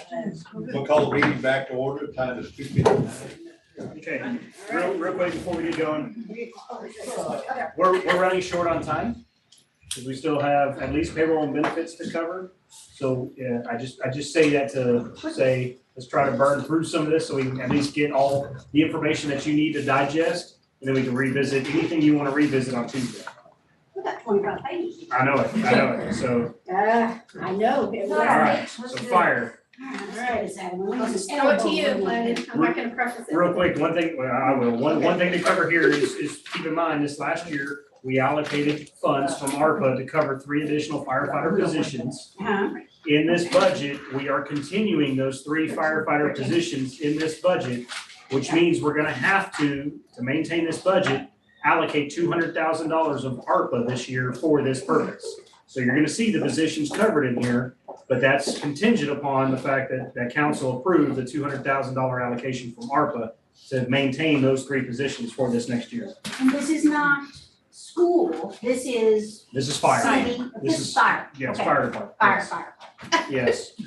Circle. So when you look over, you see that increase in the budget of $213,000. Yeah. That's partly wise because there's 3 additional firefighters. We're gonna offset that with a $200,000 allocation from ARPA Okay. to the fire And staff. keeping in mind that we've moved several positions from part-time over to full-time, so we had an increase in benefits and whatnot. And so, For fire, For fire, we did. Okay, all well, right, so. Let's see what we got here. okay, communications, I guess maintenance and computer programming, it said maintenance, what's different in those? Yeah, we're down 17,000 here, what's, Because you put it all into the because one, we merged it. it was underneath communications budget with, We didn't merge it. We need to do that. what did It's you not all? in dispatch. It's not in dispatch. We pulled it out, but we didn't put everything in dispatch. So dispatch gets it, Dispatch should cover that. Yeah, we did talk about that. I remember that. so we're gonna add 17,000 to dispatch? 20,000, right? Or what line is we on, what line item? Communications. Communications M and The A. second, Oh, the second, okay. Okay, so not just 17, it's gonna be 20. Yeah, we need to remove, so, okay, Well, it said I think we're. decrease here, we're gonna remove this line item altogether from fire. the communications one, Yes, okay, and that is gonna go to the dispatch budget, but it'll be $20,000. okay. And we'll make that move before Tuesday. Well, Well, before the. before you get your books. That's the 20,274. It'll be 20,000 even. For dispatch, Yes. And we're leaving 5 in this account? or- No, we're gonna remove that altogether. You don't need 5,000 for communications, do you? We're pulling that out and putting it over. I mean, it's everything radio related, so that's still gonna fall under the communications. So that'll Just go making off sure. over that.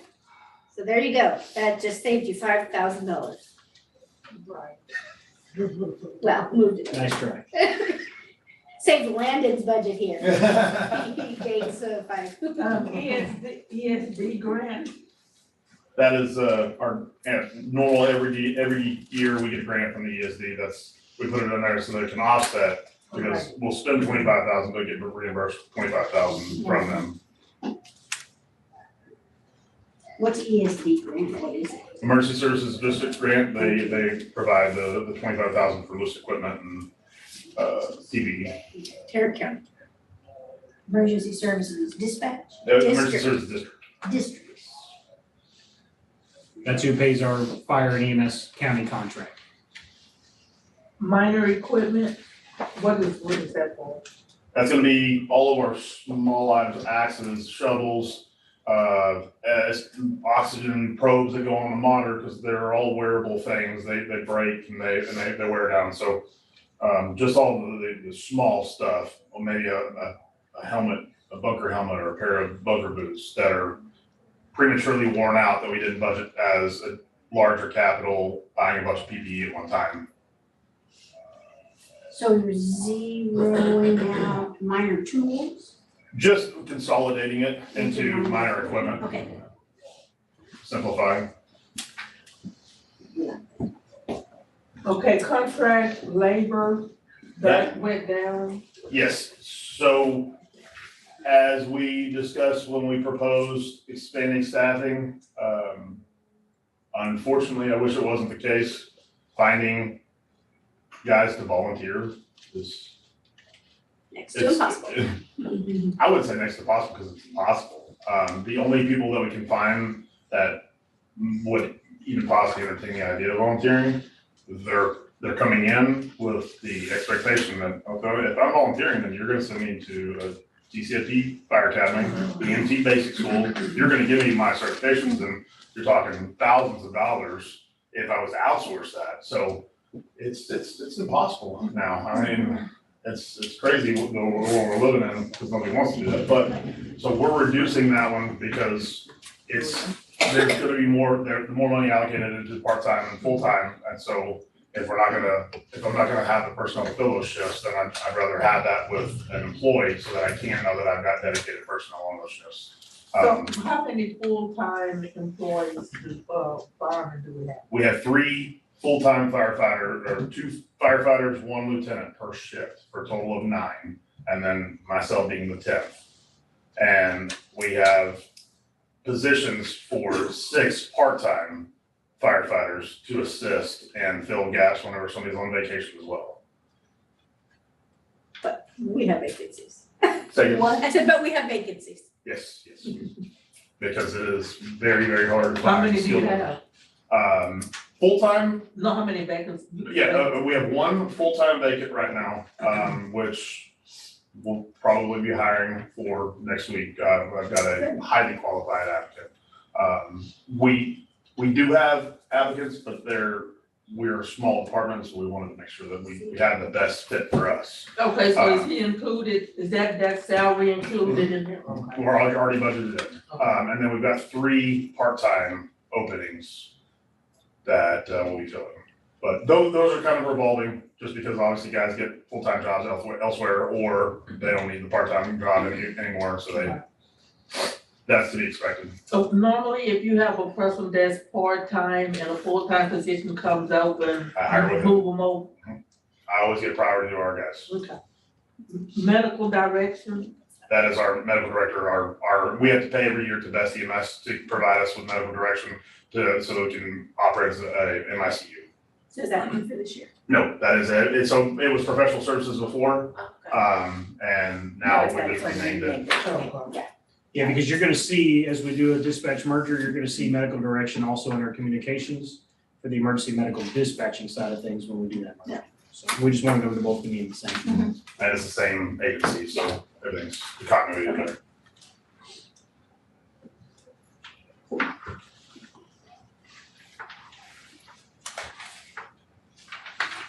Okay. Any other questions on fire? Wow, you got off easy. All right. All right. Okay, so we're done with 14 and 15, so now we're on 16. I'm gonna give you another sentence. I don't think we get fire enough money, but we don't have any more money to give you. I'm gonna throw that out there, just remember, there's a reason why the chief was on the roof today cutting a hole with the guys, because we always need more firemen. Yeah. I'll tell you right now. When are the trucks coming? Next Wednesday, the 27th, the tanker will be here.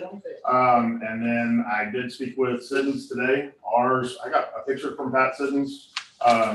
He was actually up in Wisconsin, and he is in love with our truck. So much so that he wants to delay our delivery by 3 days, because he didn't take no for an answer. He wants it to be just shown at the FRI, that's gonna be in San Antonio. So I told our rep that I will agree to that if he promises me, no matter what, come hell or high water, we will have our truck by September 9th. That way we can fly a flag by September 11th. He swears that we will have our truck delivered by then. So. Ooh, okay. Yay. All right. That's my birthday, it's a good day you picked. No, next week after. Thank you. Okay, so code enforcement, there's not a lot of changes. there's a decrease on professional services. Went down. Oh, yes. Okay, professional services covers things like demolitions, abatements, those sorts of things. We've budgeted $10,000 for the last 5 years, haven't spent a dime. I didn't see a need in keeping it at $10,000. At this point, a lot of the abatements previously were done, we would contract with a lawn company or somebody to come in and do some of those abatements. We don't do that anymore. Now our public works guys will go out there and abate it for us. So the only big expense that'll come up may be a building demolition that may come up if we have to demolish a building, but $10,000 isn't even gonna cover that anyway. We weren't budgeting for it to begin with, so I felt like knocking that down to 5 would be helpful. Cool. So, Nothing else you want there. alright. Animal control. Animal control. Yes. Mostly, it's just salary stuff, corrections here, adjusting.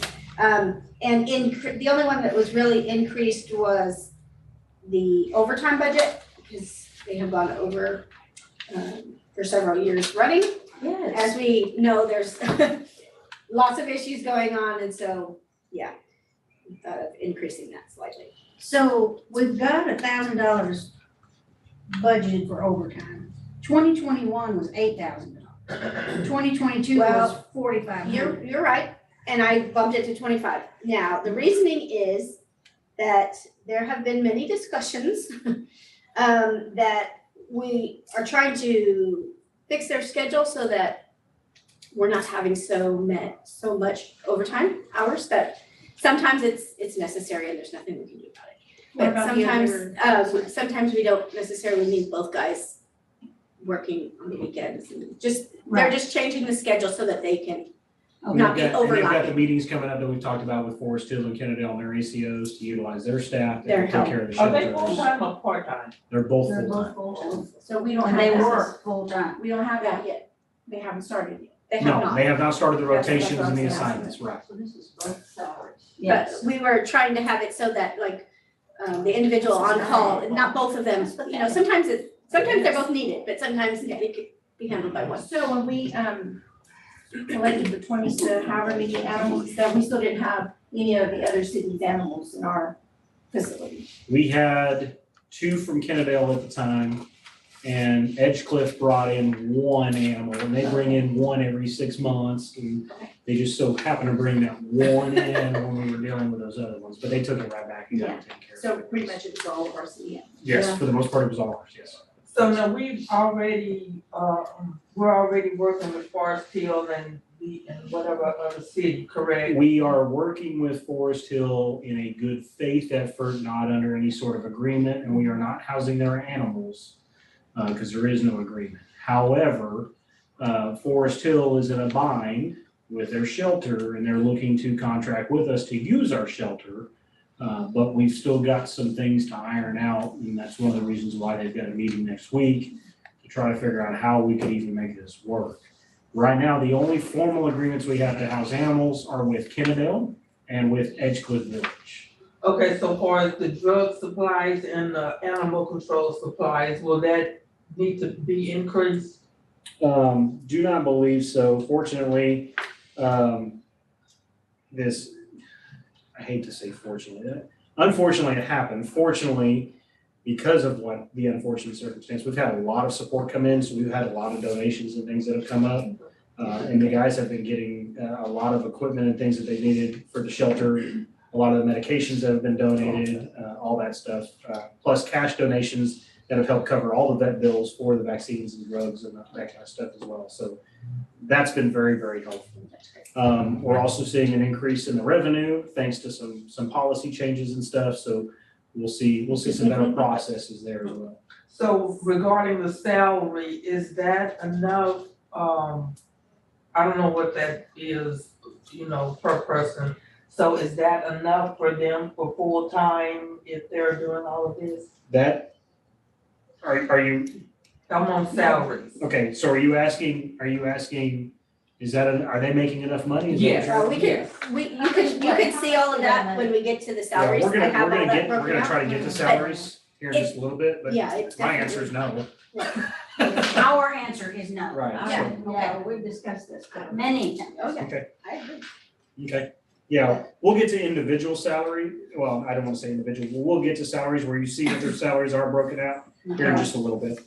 Okay, so for the salary overtime, will, with, you know, the way things are going and us working with other cities, will you think the overtime will be increased? No, my hope is actually it'll be decreased. I'm hoping by relying on the other cities using their staff, it'll actually, our guys don't get a day off.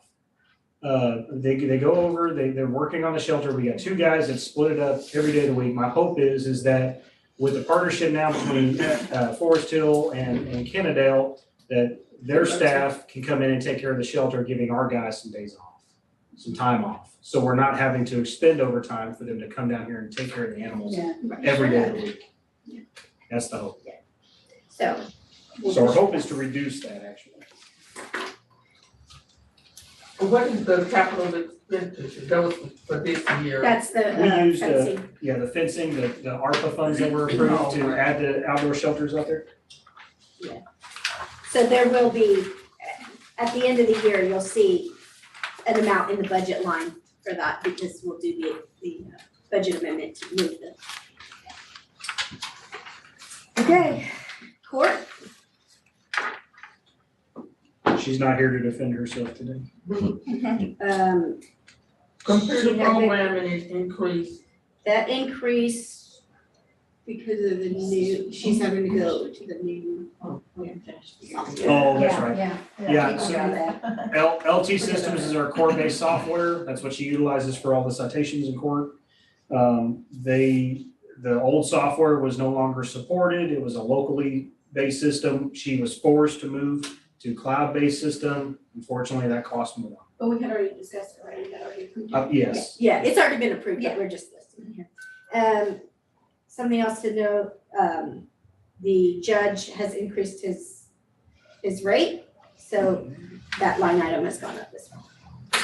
$5,000? Are we getting our money's worth out as judge? Yes, me, I say no.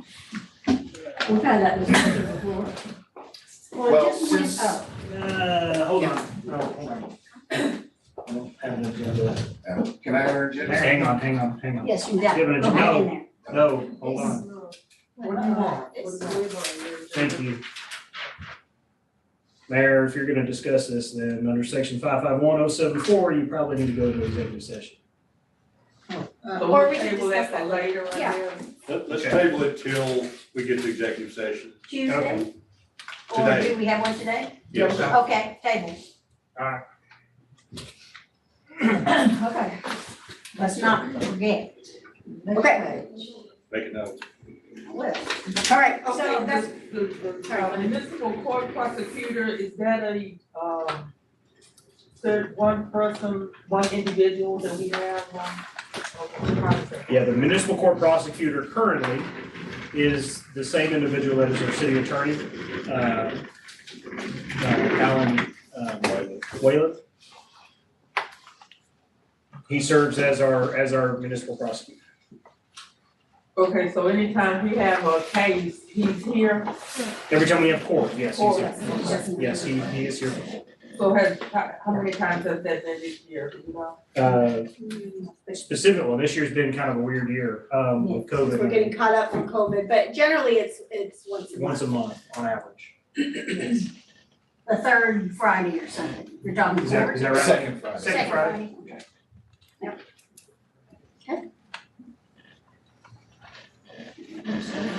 So do we normally have that many cases, how many? Oh, yeah. Oh, yeah. Oh, yeah. Yes, and it's going up. It's going up because of the Number of improved processes and tickets that are being written. Okay, so now does he charge us by how many times he has to come out, or is it just a standard? It's a standard flat monthly rate. It's 12 meetings a year. Yes. Okay, so what if it's more than 12? Well, that's, Normally not. yeah, Normally not. There have been the occasions where she's had to call special dockets because she has been playing catch up. And there has been talk about her needing to call more doing two sessions. because of how far behind she is between COVID and just the number of citations that have been written going through. So would that be more money for the No, judge? it's Okay. this is the agreed rate, that is Okay. correct. They had talked about doing a morning and afternoon session. Oh, that's a the day good that they idea. work, so. Anyway. If nothing else on court, then Right. moving on to Civic Center.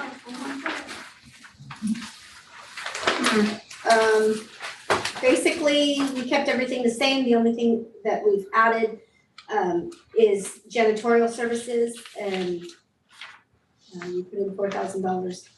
Basically, when people rent out the Civic Center, that'll be a pass-through expense to them when we have a cleaning company come out and clean after they've been here. However, there are times when we have city events and other times that we have to have the janitorial service come out, and so we put in $4,000 for that. So is it one particular service that you use? Yes, we have a contract with Do you know the name? It's I'll find it. AAA Janitorial. Triple A. Yeah, Mindy actually went out for bid with several different companies, had several companies come out here and give us bids and do walkthroughs, and we selected the cheapest one that was available.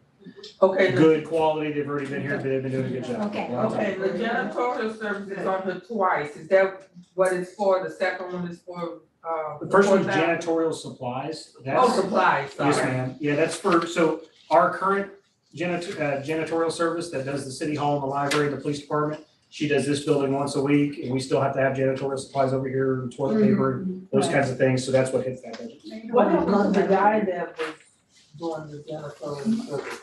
He no longer- passed away, yes, ma'am, Dudley, yeah, he passed away. So the sign out here, where's that charged? What sign? The one out here that Civic has Center the- sign. the Civic That was Center. part of the bond package, that was part of this So building, it's part of that, right? yes. It's already been paid. So the electricity You know, uses they had to is, still do all the. Oh, Yes, it's physically connected to this building, Yes, that's Yeah. what. yes. And what is minor equipment? That can cover any, because we're also using this for conference spaces and things, so if we need to replace a chair, replace some cables, Right. computer Anything. equipment, anything out there, coffee Anything for this makers. building. Like, Okay, you have the advertising and market for 2,000, is that different than that was, I guess, up under secretary? Yes, that's specific to the rental of this building, so one of the things we wanna do is publish and advertise this facility as a rental facility and a venue, and pushing that out to try to attract more business There's here. conferences that we want to be a part of and have a booth, that would all come out of that. So would $2,000 be enough? I think so, cause so far we've been marketing it for free and doing pretty good, so Yes. I think it should be, it'll I cover, mean, we may order some brochures and stuff this next year, and also we've talked about paying maybe some contract labor to go like bridal shows and quince shows to advertise the facility, so that could come out of there as well. Yep. Okay, library, page 20.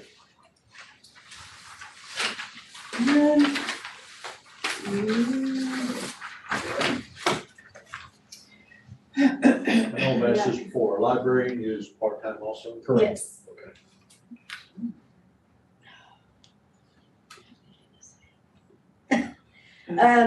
We have reduced the amount of the computer we put into the budget last year.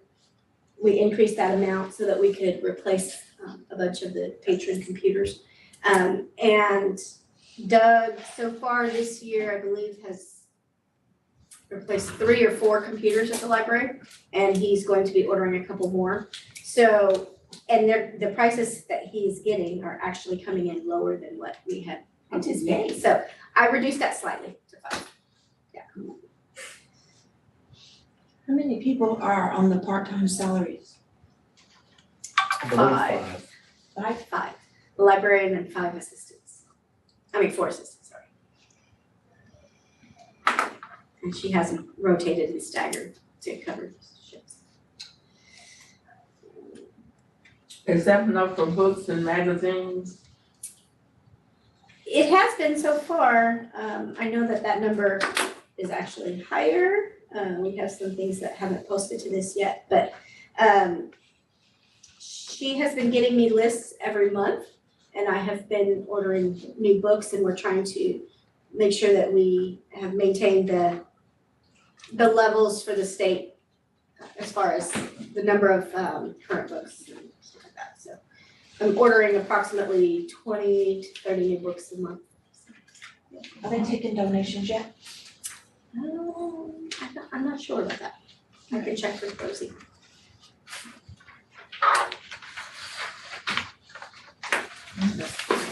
Any questions? Fleet, formerly known as the maintenance garage. We changed the name because we don't have a garage. So this is the white one? This is all vehicles, city-owned vehicles. So any addition, so the lease payments will come out of here. Any additional maintenance supplies or services that aren't included in the contract with Enterprise. Why are lease payments go up so much? They weren't necessarily calculated correctly previously. We've had a lot of confusion between us and Enterprise on how exactly we need to be budgeting the amounts. We're coming out in the green. If you notice that this one's got a $230,000 so we're trading in 8 vehicles this next year with an anticipated net equity of $137,000. That's how much money we should be getting back. Last year we did the same thing and we ended up auctioning off over $40,000. So we're getting money back on this that lowers that amount down to where it should be. But we've had some struggles getting the numbers we needed to budget correctly. Because if you notice, our year-to-date, or our 2021 actual was 178,000. That was well over the budgeted amount for 21 was like, I don't know, that was probably 50,000 over the budgeted amount. So we upped it. We're already on track this year to be well over what we budgeted because the numbers aren't right in the budget. But on the backside, when we balance this out, we come out still in the green as far as the fleet goes. we have revenues that are offsetting this amount. What Enterprise is gonna do for us this year, because I've asked them to, is when we go to get closer to budget, to close out budget, and we're doing the final numbers, they're willing to come out here and do a presentation to council on exactly where we're sitting, the net equities and how that rolls in, so y'all have a good idea where we're sitting. But just know that 230,000, yes, it's going up, but we've got 137 projected net equity that we're gonna get coming back in. Okay. Now you said we have so many that are expiring something this year. About 5? So we've replaced 4 trucks this budget year, and we have, I think, 6 trucks for fiscal year 23 that are scheduled to be replaced. Now who all has a truck? Public Works, Truck/car. yeah, trucks and the Traverses, yeah. But it's all Public Works. Okay, now you have a line item for gas, oil and lube for, Yes, and that one went up because the price of gasoline has gone. well, I thought it was in the lease. No, just Gasoline amount. gas, like for our. Okay, The gas. the oil changes are covered, but the gasoline has gone up. It's way more than double. Okay, So that's an old line item title with oil and lube. so it on just it. should be gas. Yeah, it's always had that on there. Yeah, but the oil and lube is. Yes, we don't pay for the oil. Right. Yes, So I just left. But So- we still have vehicles though, we're required. That's true. We do have some vehicles that we own outright. Oh, yes, we do, yes. Chief's car, we own outright, so we pay for his maintenance. The fire engines, the ambulance, Yeah. That's those true. we have to Good pay call. for. Okay, so the lease payment, there's such fluctuation in that. How do our auditors take that? Are they okay? They understand? Yes, they do completely understand because this year, actually, we started to do it last year. GASB, we have to, the way we report leases is different than regular fixed assets. And they've changed the standards, of course. And we were going to do that last year, and at the last minute, because of the way the equity in the vehicles, the way Enterprise handles it, our auditors were like, yeah, no, we're gonna stop. We have an extension because of COVID and all these other things that GASB has pushed it out one more year. So that will be going live this year. But she's very much aware of it. They work directly. We gave permission for Michelle works directly with Enterprise. She sees all of our documents in and out. She understands the process. It's just like, yeah, the equity really gets. We gave Yes. Enterprise full Screwed. permission to release all of our documents and all our information to the auditors. Okay, absolutely. That can be kind of screwy. It is. It's a very, Michelle and I are banging our heads It's as very we're working on it. all right, water sewer fund. Okay, we're moving along here. Back up, buddy. All right. Oh, that's why you stayed. Yeah, okay, so the first page, 23, again, is just the summary of all of the different departments within the water and sewer. We have added the non-departmental, but as of right now, we have no expenses hitting that since it's new. The first one under the water and sewer is actually the debt service, the debt payments for the water side.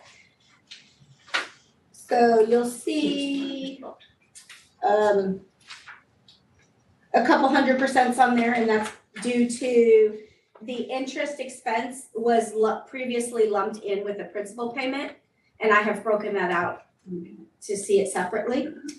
And the long-term note on our water meters, the project from back 15, 16, that was never run through debt service. It was just listed as an expense in the regular department. And so I have now moved that over to debt service where it belongs. Yes. So all of water debt is listed here. And so What is paid agent? that's a fee that we pay when we pay the annual debt service payments. Just a lovely fee. Here's $300, Yeah, because we love it. because We just need the taxpayers' money. Got it. it's an admin expense fee, yeah. But that's about it on that. There's nothing new, we just listed it. Cut and dry, love it. All right, this, Before you throw him under a bus, a couple big considerations here. First and foremost, you see a $500,000 jump in expenditures going out total. One of the primary reasons for that is the transfers, the administrative transfers, were previously coming out of UB, which is still Fund 2, but it was coming out of UB.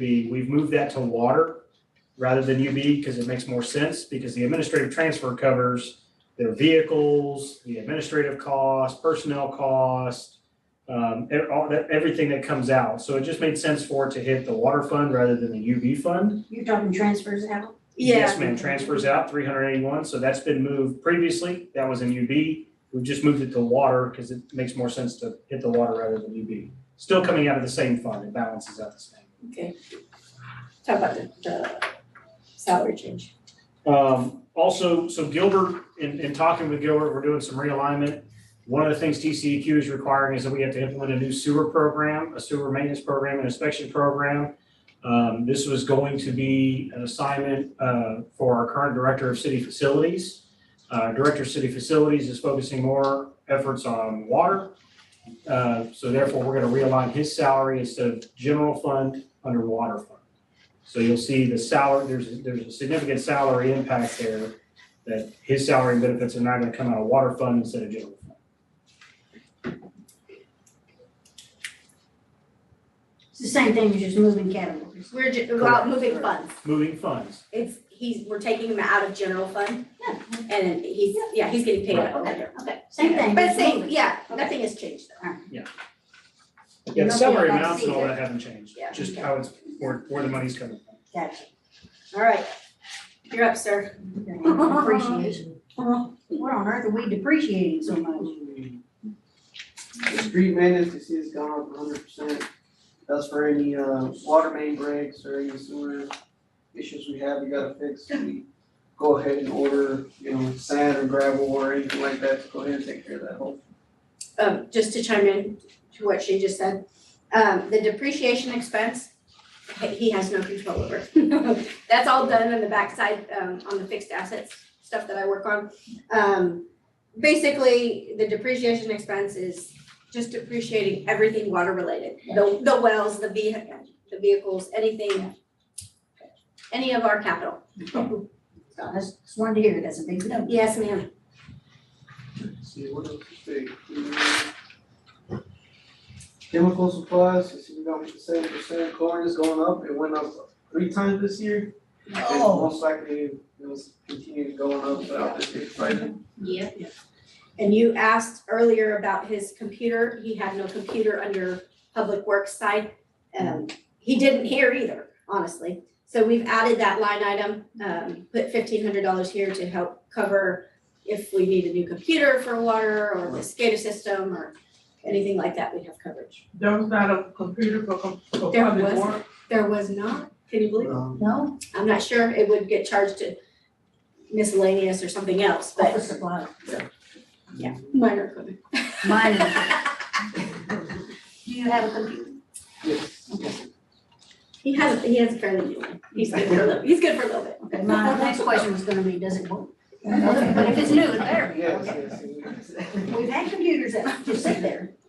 Yeah. The other big purchase or change here is the water meter and hydrants. So water meters have gone up as well as the hydrants.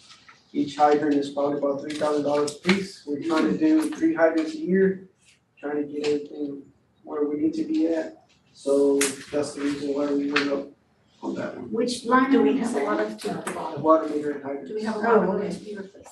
Yes, right now currently, we at least know about 4 hydrants that are not working. Is that enough for the water well maintenance, 10,000? That's a loaded question. The hope is that yes, it will be because of the significant investments we've made this year and are still making with the rework of the electrical and now the new pump at the high school, not Shelby, but It the high should be school. more like on the surface type of maintenance, not Yes. like electrical and Right. major.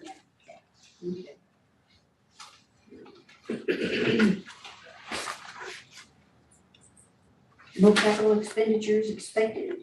All right, knock on wood. Not, Professional services, year to date was 101,000 and you have it at 45,000? Yes. Some of that is gonna be related to, we need to go back and look at those, but some of those may be related to some of the special projects that we've had. He's also had several overages this year because of the pump failures, electrical rework, that kind of stuff. So we still have some budget amendments that will be coming to help balance some of that out too. Okay, so using that much, should you not increase it? no, because this is not ongoing issues. These are one-time, Special. yeah, once they've been projects. fixed, he shouldn't be having that. Professional services. It's who we use, the professional services are, when they came out to work on the electrical, on the wells and stuff like that, that's not gonna be an ongoing expense, so we don't need to increase that amount. But as far as the budget line goes, it will be corrected through a budget amendment Okay. in the near future.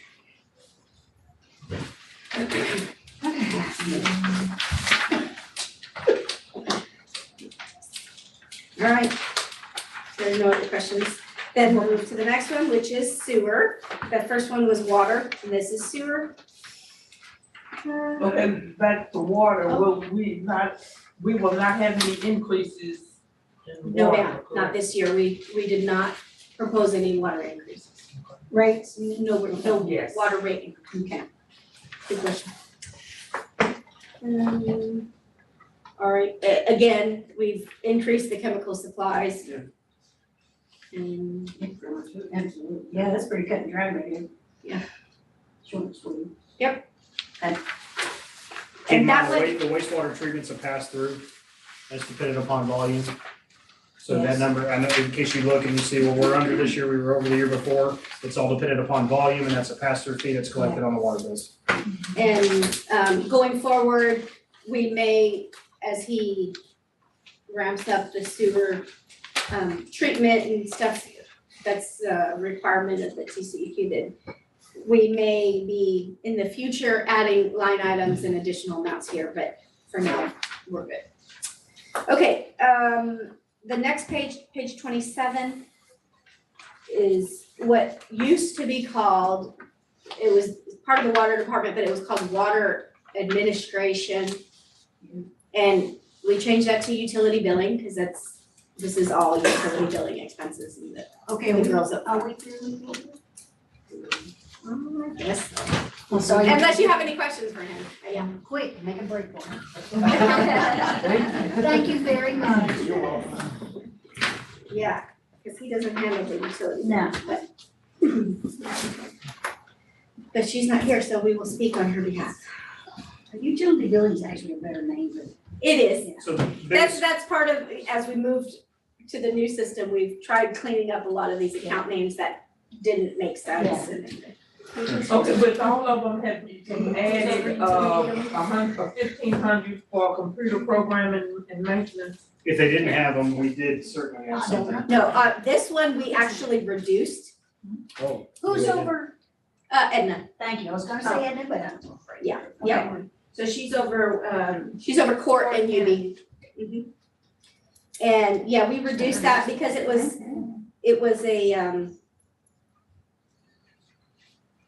last year it was higher because we used CARES Act funds, which inflated that budget number. It really needed to go back down to 1,500. So Okay, I'm sorry, which one, the the top one? computer, the top one, yeah, I reduced that. Okay, now is this the one, where we would talk about, increasing the amount for the newsletter? It's already covered in here. Okay. We did last budget, we added it in here under data pros, which is under, where's it at? No, it's on here, I saw it earlier. Utility billing print. That line item for $14,000. Right. Okay, so right now, the letter is printed how many times a year? Every quarter, 4 times a year. Okay, so could we do it more often? Or as needed, one more often and add money to it for informing the residents for Yes. any new information? To answer your question, when we go live with utility billing, which we're looking at about September in the new system, because so far we've only had the financials that have gone live in AP. We will be printing our own bills, right? That's what we're shooting for. Okay. So as long as that all works out, then some of that may actually get to be reduced, and then if we are Well- actually, some slightly. It'll be replaced because we're gonna have to buy some capital equipment that will take care of folding and Yes, a stuffing machine, the a envelopes and all machine, that stuff. Yes. A machine But- to handle putting it together. But if we are, what I'm getting at is if we are producing our own bills in-house, it's easier to add additional things without adding or incurring additional Cause that costs. would be super expensive if we're adding more times than I use. Yeah, I just don't want anybody to think for whatever reason we're talking about having the girls print it on our printer and then fold every Right, bill. right, that's, Stuff an we envelope. don't have enough people for that. We get a stamp and throw it on. They have a We'll to lovely buy it. machine that will, Yes. they'll print, You you know, imagine? mass and then it'll fold and send out. Yeah, we would buy the equipment that would take care of this. But that would be a one-time with some maintenance. It would save us some. So is that gonna be this fiscal year, or are we gonna have this act live by at least That's, next summer? yeah, they're working on it as we speak. Okay, so do we need to fund that machine? No, because if all that goes through, then we would just use this $14,000 to purchase the. So Have you you are got looking at any gotcha. estimates on the machine, the pricing? No, we just started looking at that one, because there was just a week or so Yeah, ago we that just they, finished financials, so we haven't gotten. to Well, UB. and they're really just starting on utility billing, and they've been working on the invoice and making sure that it's matching up with what we currently have and making sure that it's all doable. Are you also getting the equipment that's gonna put the stamp on it? We do have that We now. have Oh, the, you have. Yeah, we have that now. We have a stamping machine. Okay, so for utility billing, we have a full-time and part-time? We have one full-time and 2 part-time, but we're talking about eliminating the 1 part-time out of this budget. So that's why you're seeing that drop down. And reallocating maybe some duties, or if we still need it, then we've got some ARPA funds to use, but as it stands right now, we're actually short. We have a part-time opening that we haven't filled yet. Okay, so we're gonna be eventually printing our own yes. water bills. this is just a me thing I'll throw out there for future thinking. Yeah. Could you make it a little more readable? Yeah, give us I examples. will, I'll come in and But talk to you yeah, about another it. day, Yeah, cause it's, anything that we can make it Yes. better, sure. okay, thanks. Probably within the next 3 weeks, I'm good. 2 weeks. Yes. Because we're like moving forward with that pretty quickly, so. I'll be in. How many blooms do y'all normally plant, a month? There's 2,100 roughly water accounts. 2,100? Yes, ma'am. That'd be cool. What kind of a savings are we gonna get out of that? We I don't don't know the know. answer to that yet. Okay, Not sure Get yet, back with you. but okay, keep in mind that the postage will go up. yes. So, I mean, there's some offset here too, so. Okay. We're paying, collection agency? We do, as they collect on any outstanding, which it's random. So it's as they collect, we get charged, so. And a lot of it's passed through too, because they essentially get a percentage of what they collect. Yeah. So it's line barter. Okay, just because I can't remember, transfers out on the very bottom. Let me Yes. pass this around. I printed these off. Oh, good. Yeah, so Lots of activity and then nothing. the administrative transfers out, So basically, it's other departments paying general fund Oh, for services, or usage of utilities or vehicles or anything like that. gotcha. And because the funds are coming from water, they're transferring to general to cover those expenses. and we started this sheet that I just passed out to you last year. If you recall, years previous, the numbers were just kind of random and guessed. So now there's actually a spreadsheet and a calculation to determine exactly what the transfers are for. So you know, okay, why are we transferring this much from this fund to general fund? There's a breakout of exactly what those costs are and why we're transferring them And this relates to the transfers out line. from any special fund. Okay. So crime control district, economic development, street improvement tax, water sewer fund, any of those. Utility billing is not on. Because, no, what you're seeing on utility billing is the water sewer fund. Oh, okay. We used to pull it from the UB account, we're now pulling it from water.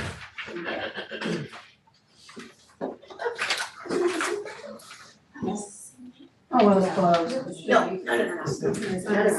Well, this is If you want water sewer fund, it's got 381, 886, 378. I'm seeing 362. Oh, 362. But this may be more today than this. What's that? Well, on the paper we just got, water and sewer fund, It's because you're still looking at utility billing, correct? You're looking at, okay, that's 362 is how much we transferred last year. no, This- you're right. This is this year's number that you're seeing under the water fund. So if you go over, Yeah. we're reducing the 362 from utility billing so that we're not paying that at UB anymore. Now we're paying it out of the water fund, so when you look at the water fund You'll on the see first page, 380. you'll see the 381. Okay, thank you.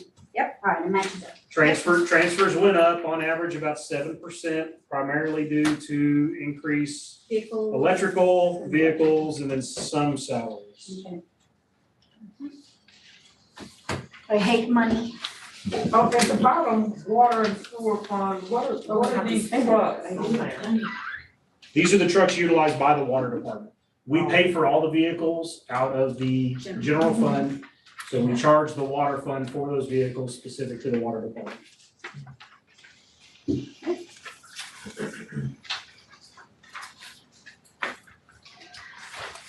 Right, okay.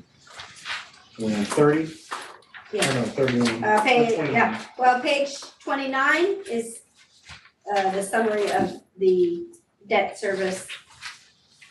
And then page 30 is the debt service, and this is general fund debt. Basically, interest is up slightly, and the only other thing that you'll notice is the new fire engine payment was out. And just because I'm curious, where are we gonna get the money for the fire engine payment? In our general fund? We got it General worked in fund, there? Okay. yes, Yeah, general. it's, I thought there might be some magic money in I'm just asking. No. there's it's actually coming out of the debt service fund, and there is money in there to come. Yes, ma'am. Regarding this building, the payments that, where are the payments coming from that go toward, paying this off? The 2020 CO issue that you see on here, that $80,000, that's the payment for this building. Okay. That's for this CO. And this is the 2020 CO is actually broken up. A portion of it's coming out of the water fund, and you'll see that in the water debt service page. And then this line item here, for the 80,000 is the general fund portion of that debt. So this building and the fire station. Okay, now, any money that's made from the events that we have here are going to go back toward paying this off? Okay, no, So, that's I something think- different. I think we need to get it, this is probably something we need to either take official action on or get an agreement on, because we've talked about it before. And what's been discussed is the revenue that we generate from this facility, we talked about allocating it towards the tax notes payment that the EDC fund is paying back to alleviate any excess pressure on the EDC fund. Because the EDC fund right now, for the next 5 years, is pretty It's close eating to that. tapped on, I mean, they're balanced revenue budget because of that tax note payment. They don't have a whole lot of extra funds. I'm not speaking out of turn Yeah, here. it's a am I? 7-year note. We paid year 1 already, so I Yes, think we're on correct. year 2 now. So the goal was, or the thought behind it was to show kind of appreciation of the EDC was, hey, the revenue we make from this, why don't we allocate that towards the note To payment so help we can offset. soften any damage to that fund. So that payment that he's referring to, the tax notes, is not on this page because it's paid out of EDC, and we'll get to that one in just a few minutes. This is just the payments paid out of general fund. Okay. All right, moving on. Now we're to the special revenue funds, but are we taking a quick break or are we pushing through? Yeah, let's take another quick break. Okay? These- Take 3.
My God. Or I muted.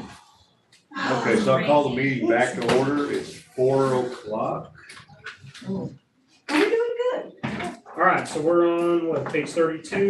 Yes. Special revenue funds. Yep. This is just the summary of expenditure by the different funds. This includes all the other funds outside of water and sewer and debt service. So here's your summary here. We can go ahead and flip over to page 33. This is the T-Cole fund. We have to have a special fund for T-Cole. T-Cole gives us $1,500 every year for training. This is the easiest We one. just have to track that $1,500. We budget $1,500 because that's what we get. So It's one line item, one line item. one line item in and one line item out. Let it, do we use all $1,500? Yes, ma'am. Okay, good. Plus. Okay. Yeah, That helps supplement some of our police department training. exactly. All right, Next is EDC. all right. Oh, I said 75,000 earlier. I'm sorry. It looks like this year it's $70,000 taxes. Well, that's because I split it. Last year it was lumped together, principal and interest, and I Oh. split it out, so the Oh, I see. the interest payment is 7,000 and the principal payment is 70, so we're at nearly 71,000. Okay, we're on 4B sales tax fund. This is EDC. This is Okay. EDC, yes, ma'am. What EDC on it? Okay. It says EDC. Economic development. Okay. How many hours have we been here? Okay, the first line, the advertising, 3,000, what's the difference in that and, when we were at the civic center? Okay. Do you wanna talk about that? Yeah, we plan on doing a lot more marketing this year, because we want to, use the drone a lot more than we have been. I use it quite a bit anyway, but we want to do a lot more marketing materials to, entice businesses to come here. And we're getting a lot of attraction right now, because of the, changes that have been made in the city, all the new developments and, the parks improvements, the quality of life improvements. I mean, we're getting a lot of attention. And so we feel like if we start marketing with brochures, more internet work, use our drone to do, a lot of good aerial shots, things like that, we'll be able to entice more people to take a look at it. Basically, the difference in those marketing line items between the departments is who and what we're marketing. Yes. Like, the civic center is to specifically market this civic center. And his, here in EDC, his line item is to market the city and to bring those businesses and Yes. stuff to the city, so. Okay, incentives is 20,000 and big projects is 20,000. What would we use the incentives for? Incentives are usually cash type stuff. You might remember there's been one or two incidents in the past where we just gave cash incentives to businesses that wanted to come here. The big grant is for existing businesses that are looking to improve their properties. And so that's what the difference is. So one is to entice people to come, the other one is to improve the ones we have. So. One thing to keep in mind too is when you're looking at this budget, fiscal year to date is not gonna be the final number because there has been at least one big project approved, right? The advanced cast stone? Yes. So we'll likely have that one come out this budget. So that year to date number will change. It looks like it hasn't been used in the last couple of years and that's almost accurate, but we do have one now that is actually taking advantage of it. Okay, travel training in schools, is that line for all of EDC or is that just for Mike? No, that's just for Mike. If the city council would like to send any board members to trainings, that needs to come out of the city council budget. So something else to kind of keep in mind when you're looking at your training budget, if you want to send any board members to anything, that should come out of the city council training budget. Okay. This is training, travel, mileage, all of the above.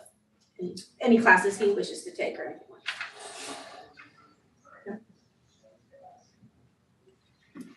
We told you it was gonna be bare bones this year, and it is even here, because I think some of the projects we talked about doing with EDC, we're actually gonna propose we cover underneath ARPA.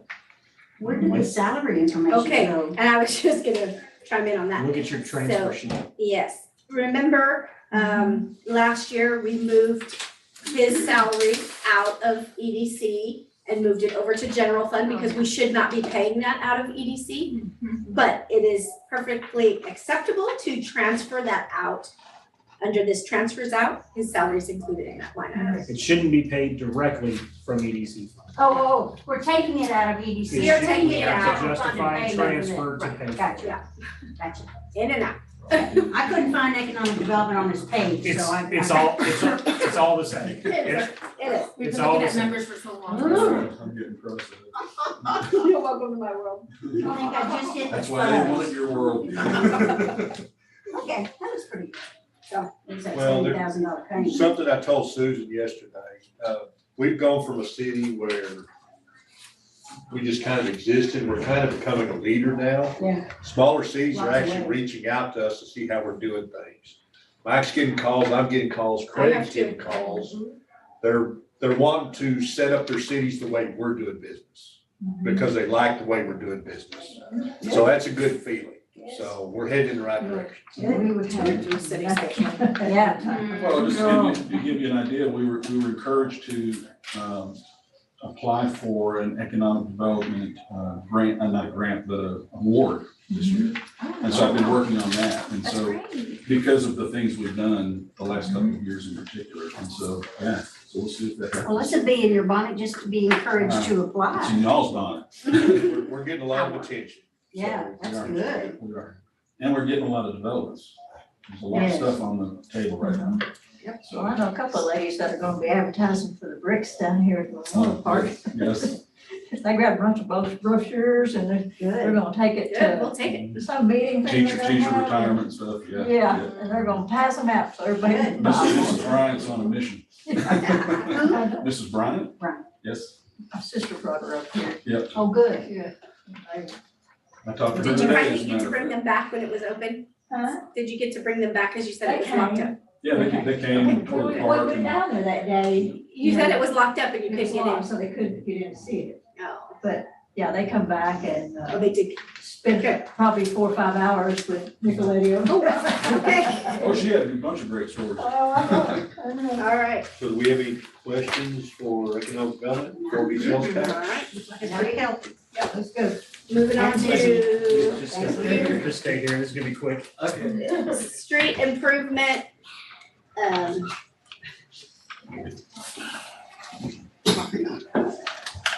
So is this the department that, do we have any streets that are going to be repaired? Would they call them from the district? on We this have department? removed there is $0 in the budget proposed for capital expenditures this year out of this fund. We got stuff coming up. We do, and we have funding through other sources that we're going to use first. Yes. And so we're trying to just let this build a little bit because it takes so much to actually accomplish anything, so. Yes. That's- So much more now than it was 2 years ago. Yeah. All right, let this one ride. Okay, what's that? That's ARPA. Okay. Just real quick to show you, we've got, Minnie's passing it around right now. Here's an ARPA fiscal recovery allocation. Has not been approved by you yet, but this will be coming for approval probably in September. I've added in here a couple of things that we've talked about. The firefighter staffing, $200,000, police officer staffing at $78,000. The OpenGov, the first payment, the first year payment with OpenGov, $45,000. The outdoor fitness court, $140,000. And then $80,000 for completion of park projects. That's to complete the Memorial Park, finish off a few things there, the mobile food truck park, some benches, things like that around. Altogether, that comes up to $543,000 of ARPA funds that we're recommending to be allocated, which leaves an additional $226,000 that has not been allocated. So when we come up and we start talking about what streets we want to do, other improvements, any of the extra stuff, that this is that number I was telling you, kind of, we're keeping that in our back pocket for the extra stuff that may come up that we want to do. It's one of the reasons why we're not proposing anything from street tax yet. Let's let it build this year. If there's a street or two that we want to do, we would recommend we use ARPA funds to do that this year. Okay, so the park completion project, was that originally, on the list for the ARPA funds? No, it No, was, this is the second tranche, so we Yeah. haven't, we haven't approved any of this yet. None of this is actually, what you're looking at has not been brought to you before for consideration or passing. This is what's going to be coming, but thoughts for the coming year. that's going to be to finish out the Memorial Park. We've got some fill dirt and things we've got to finish off. What else was on your On list, the Mike? food, I on can't the food remember. truck park is like the tables and the Pretty much awning, the whole food truck. the awning, Electrical. the electrical, the Electrical, water, a pavilion for pavilion, people to yes. sit and eat on picnic tables. Got to put gates up to lock it up at night, trash bins. trash Yeah, bins. but trash can. Memorial Park is for fill dirt, trees, finish the brickwork over there. And hopefully we can obtain a piece of military equipment. We can actually go to Marketplace online. Everybody has military equipment for sale. Our opportunities to get them from the federal government are slim to none. So we're going into. We've been trying. We've been put on a waiting list that apparently is never ending, so. Yeah. All of the stuff they have sitting around in all of these yards. No, we left that all in. Supposedly, That was the newer stuff. supposedly there's nothing sitting in the yards. But what I don't want to do is I don't want to steer this conversation away from budget. I just wanted to put that in front of you, get you an idea that that's, keep that in the back of your mind right now. We've Partially got some why- extra money. Partially why we're not doing so many capital On expenditures, the because we're outdoor trying to do it fitness through. court, is that what we voted on this past Tuesday? That's a resolution to move forward for support of that project, yes. But it's not approved to allocate that amount of We money. haven't allocated anything yet. It's not been approved. You're not 100% committed to the outdoor fitness club yet. Okay, so that was it, street improvements? That's it for street improvements. Okay. Oh, we got 2 pages left. Crime control. Well, I see that name, crime. These are the lease payments for the police vehicles. And then the capital expenditure items you see on here is the upfit cost for one of the police cars that we're getting this next year. And that's it. Okay, we're purchasing a police car, correct? There's one coming up for a lease. Yes, there's a lease renewal this year, and we have the capital expenditures you're seeing is the equipment that goes into that police car. The lights, siren, that kind of stuff. Okay, so the money that we used to normally purchase the car with, what was it, the 75,000? We're putting that toward leasing? Yes, putting that towards the lease payments, that is correct.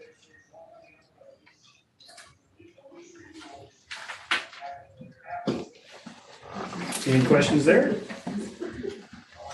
We have to vote on that. 20, yeah, for number one, Okay. yeah. Last, All right, and the last one is actually very easy because there's no budget. This is just the 2020 CO. This is the last of the funds for the Civic Center. And basically, this fund is going to be closed out this year as we wrap up the projects and use up all that money. So we're still paying on it when we use it all. we use Okay, it. okay. Just So making sure. we paid off the 2013 loan, haven't we? We have not. We have a couple payments left. Yeah, you'll find that under the general fund debt. That payment. Okay, so next, That is.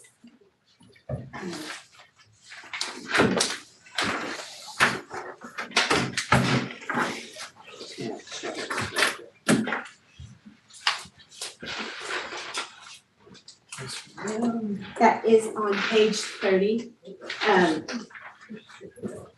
That payment is 115,000 for the principal. so we're going to item 8 then? Compensation benefits? You're going to, Or- you're going you want to me to present? executive or not yet? Okay, so we're going to item 8, payroll and benefits. Not yet. Yeah, okay. So before we get into the binders that I just handed out to you, I'm gonna hand you out another sheet real quick too. So before we start talking about compensation and benefit, there you go. Sorry. One of the things I wanted to talk about was the market, so everybody has a complete understanding of what's happening. So they haven't. Hey, just keep in mind, there's employees' names on here, we're not using names during the meeting, okay? Got it. So are we looking at the payroll and benefits package? Now, you're looking at the presentation that says City of Everman Payroll and Benefits Market Review. What? Should say City of Everman Payroll and Benefits Market Review. Did you get that one? Yes. Yes. We're gonna start there. Okay. Hold on, what do you I think? have used one. Okay.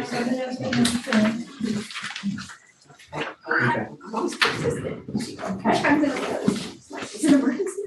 No, I just wanted to talk to you. All right. I was not busy. Before we get into talking about salaries and benefits and so forth, first thing I want to talk about is benefits. We did get confirmation from our broker that we are looking at a 0% renewal with United Healthcare this year. So we don't have to increase health insurance, vision insurance, dental insurance at all.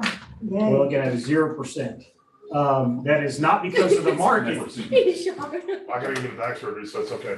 I'm in my 41st year, I've never seen that yet. So it's not, Seen that happening. it's not because of the market. The market is what was scaring us to death. It's because claims and some of the demographics I'm gonna talk to you about here in just a minute have changed with the city. Our claims are much lower this year, and we've had some demographic changes within the city this past year. So I want to talk a little bit about the city. It's important to understand our employee demographics. I've broken out for you our percentages of generations of employees here. Got a couple baby boomers that are sitting in here. I'm just kidding y'all all the time. I see y'all laughing. But More than two. I told him he couldn't go to the doctor, so I told him. but just to give you an idea, the average age within the city, you get an idea that the generational gaps that we're seeing. Millennials make up 35%. Yes, I am a millennial. I don't like to admit it, but I am. Barely. I'm on the cusp. But 35% of our workforce is millennials. 25% of it is Gen Z. That's the next generation after millennials. So as you can see, the average age for our workforce is getting younger. That's good in the aspect of employee benefits and things, but it can also be a bad thing. And I wanted to show you why. So as you look, you see the red line that kind of splits up the generational gaps. Baby boomers and Gen X care more about benefits than they do pay. Millennials and Gen Zs are instant satisfaction, instant gratification type folks and don't care so much about benefits as they do pay. It's important to understand that balance as we look at things because historically the city's always been heavy on benefits and lesser on pay. That's not a bad thing because the generation that was working here at the time was okay with that. But we're having to always look at how the market's moving and things. I'm one of the millennials. I care more about benefits than I do pay. And there are some exceptions to the rule here. So I'm not saying this is a firm line, but I am sharing with you as time goes forward, we may have to look at trying to figure out how we're going to move this balance and line back a little bit to get it more centered. We've got to be able to satisfy the needs of the baby boomers, the Gen X, the millennials, and the Gen Zs to be able to keep our employment where it's at. And that's the struggle that every business, every city, every employer has to look at when they're moving forward with things. Currently, we have a total of 65 employees. That includes full-time and part-time. The average tenure is 4.7 years. That's dropped dramatically over the last couple of years because we've had a lot of long-term employees in the last 3 or 4 years that are no longer employed with us. 17% of our employees are salaried. The other 83% of our employees are hourly. So that gives you an idea of what our demographics look like. Consumer Price Index. I know we've talked about this a lot, but I wanted to give you have to understand this information. Overall, all items are up 9.10%. Food is up 10.4%. And then energy is up 41.6%. All items, if you remove food and energy, is up 5.9%. The average household is spending an additional $327 per month. So that gives you an idea of just where spending's at. And this is pulled from the U.S. Bureau of Labor Statistics as of, yesterday. So this is the most up-to-date information as far as inflation is concerned. So let's talk about the TML salary. We do this all the time. I don't have to tell you I've pulled salaries before, so it's important to look at salary surveys. And one of the questions I always get asked is, why do we compare ourselves to cities like Mansfield, Burleson, all these places? You're not gonna find Mansfield on here. You're not gonna find Forest Hill on here. I pulled like-sized cities in regions 8, 9, and 13. So that's the Fort Worth region, the Dallas region, and the Waco region. Like-sized cities, and you can see the populations and things on there to see where we're at. And you can see the percentages. I broke it out on the sheets in front of you by the positions on where we're at. And on average, we're 16.21% below what these other like-sized cities are at, on average. As you look at the spreadsheet I sent you, some of these positions are closer to 20, 25%. Others are closer to 5 to 10%. These like cities, are they bedroom communities like Everman is? Alito's not. Of course not. A lot of these cities have lots of businesses. That is the big change Lots of between businesses. they have money to spend on this. So I would challenge this by asking, who should we compare ourselves to? If I can't compare us to Mansfield, Burleson, Forest Hill, I can't compare us to like-sized cities, who do you want me to compare us to? Mansfield, Burleson, and Forest Hill Yeah. have big roads and are full of businesses. No, I'm not arguing. They have tax dollars. I'm trying to understand the point of who would you like me, where do I go if I'm gonna look? Well, you're the one compare that's bringing up like-sized cities. I'm not being ugly. You're bringing up like-sized cities. First off, all these cities you just mentioned are triple our size. It's based on population. Population, Okay, Mansfield has more people. Mansfield's not on there. Okay, Burleson has more people than we Burleson's not do. on there. The sheet I handed you is not You Mansfield. just said Mansfield, Burleson, and No, Forest that's Hill. I'm going because with that. previously I had compared us to those, and I Okay. was told you can't compare us to this, I said, okay, Right. I'll go with like-sized Okay. cities. So the sheets that you're looking at are like-sized cities, that's populations like-size between 5,000 and 9,999. How many people does That's our everyone? range, just under 7,000. Okay.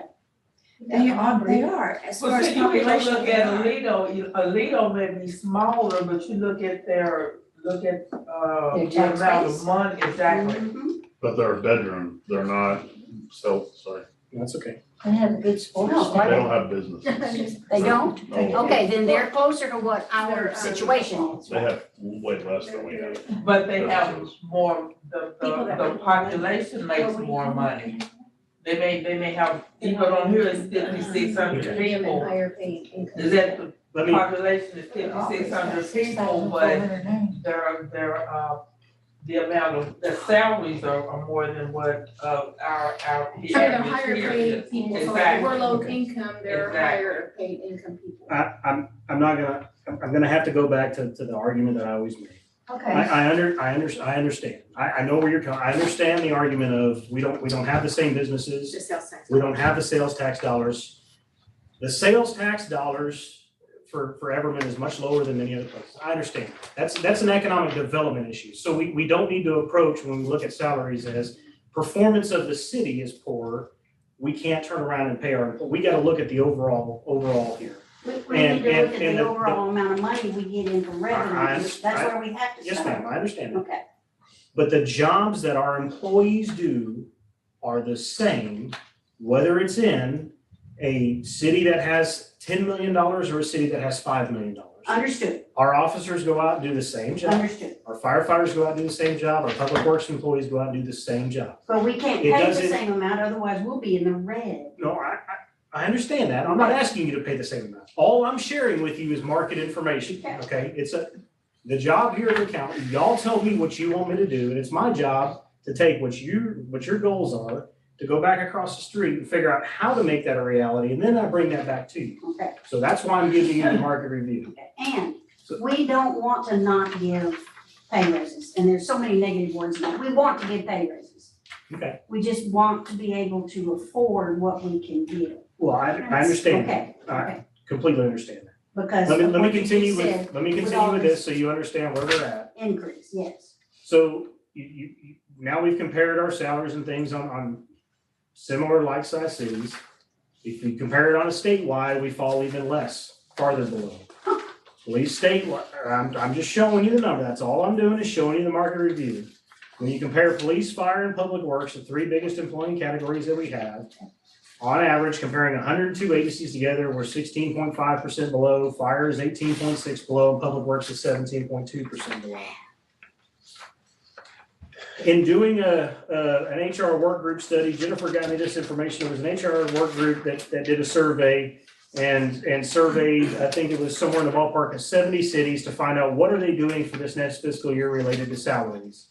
Of those, 70% of them said they're coming in and doing complete market adjustments. What's a market adjustment? That's my next answer. A market adjustment is when you come in and do what we did last year. We come in and we wipe out the whole pay scale and we start fresh and we do a comparative analysis and we start fresh to get employees to where they need to be. It's not a COLA, it's not a simple raise, it's a complete rework based on what the market is doing. That's what we did last year when we implemented the pay scale, right? Are you saying our last year's work is now No. OBE, overcome by events? Well, we're always overcome by events. So, but what I'm telling you is it's odd for 70% of cities to come in and say, we've got to completely rework this system because of the market. 70% of the cities out there are saying that, right? That's all I'm pointing out to you there. Okay. And then we're coupled in our area, whether you like it or not, whether you agree with it or not, we're coupled in our area with advertisements all over the place about how dispatchers are starting at 55. Sheriff's office has gone up 17.2%. Public works employees left and right. Even the school district giving out big raises in retention pay. There's agencies out there giving out $4,900 in just retention pay. You stick around here and you don't go anywhere, we're gonna give you an extra $5,000. So do I understand there are market differences between us and Mansfield and Tarrant County? Yes, I totally get that. I understand that. But it doesn't change the fact that that's what our employees are seeing and that's where our employees are pursuing. So we have to figure out creative ways. I'm not saying we have to pay that much to keep them, but we have to figure out some way to do everything we can to keep them. And our directors and staff have done a phenomenal job through, I think, supportive leadership, great benefits, family first policies and things to do everything we can to retain employees. But we can only do so much there. We've got to find that balance on the other side too. Did you have something to add? Yeah, I'm not being a leader. A lot of the times they're based on degrees. Right. To make this type of money. Is that what we have in our city and our staff? In many of them now, yes. I mean, I almost every position we've got has got the certifications or degrees required to hold that position. So like the bachelor's and the master's degree and all that stuff, and all that hold that position as directors and stuff like that. Well, if it's not a certification requirement, program. if it's not a requirement on the current job description, then no. To answer, I'm just saying, because a lot of the to bluntly jobs- answer your question, if Yes. it's not currently in the job description, no. I'm just saying, because a lot of jobs, But- that's what they look for when they hire Absolutely. directors and things Yeah. like that, they look for degrees, Right. so I was just throwing that out there. Yeah, no, I've got a handful of police officers that have bachelor's degrees. We've got a handful of firefighters that have bachelor's degrees. Several city staff, there's some that have associates and bachelor's degrees. So several of the directors have degrees. And your administrative staff have degrees. Multi-year certifications that are required to perform the duties. Yes. So some of the other retention methods that we're doing currently, so everybody knows that we're doing now, we do the TMRS 5% 2-to-1 match.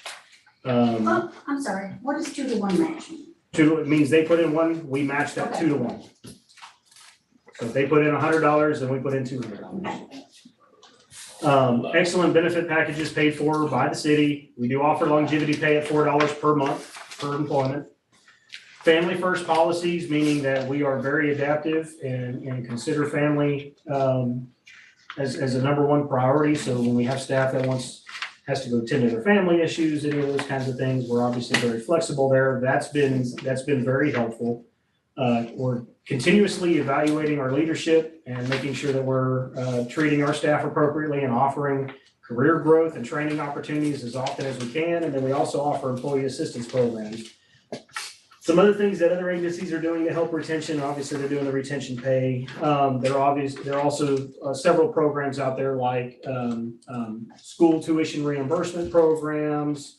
Do we offer that? We do not. Okay. There's programs out there for short-term loans and things. And I'm not suggesting we get into any of that. I'm just saying, I'm saying there's several unique ways to try to go out Additional and look at floating that. holidays. There's. Bilingual pay. Bilingual Good pay. deal.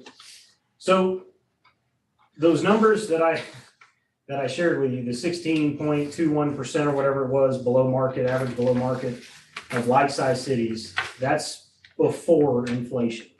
These numbers were pulled back this past year. They haven't done the salary surveys yet for this year. So this is before the inflation we're already suffering. Okay, so So- those are just salary numbers only. Those are just Okay, salary okay, numbers okay. only.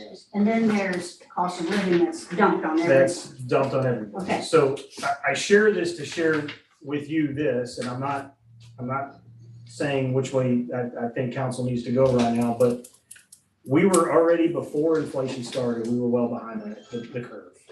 And as inflation continues and we see these market changes, we're falling further and further behind the curve. And we're struggling at this point to hire firefighters, we're struggling to hire police officers, we're struggling to hire people. Our salaries are far behind where we need them to be. And we have got to, I understand the businesses and the development, I understand all that. That tells me that we need to continue doing what I think we are doing and are in the process of doing, of improving the economic development within the city. That's what's happening right now. And yes, I'm not saying that it's not happening, but we need to continue that so we can afford this. But we do need to I think council needs to strongly consider this information when we look at how we're going to retain our employees for this next year. Because these are some very tough times. Question. Yes. I know we don't have our tax revenue numbers yet, so we don't have a real good feel for how much we're gonna be getting revenue-wise. Correct.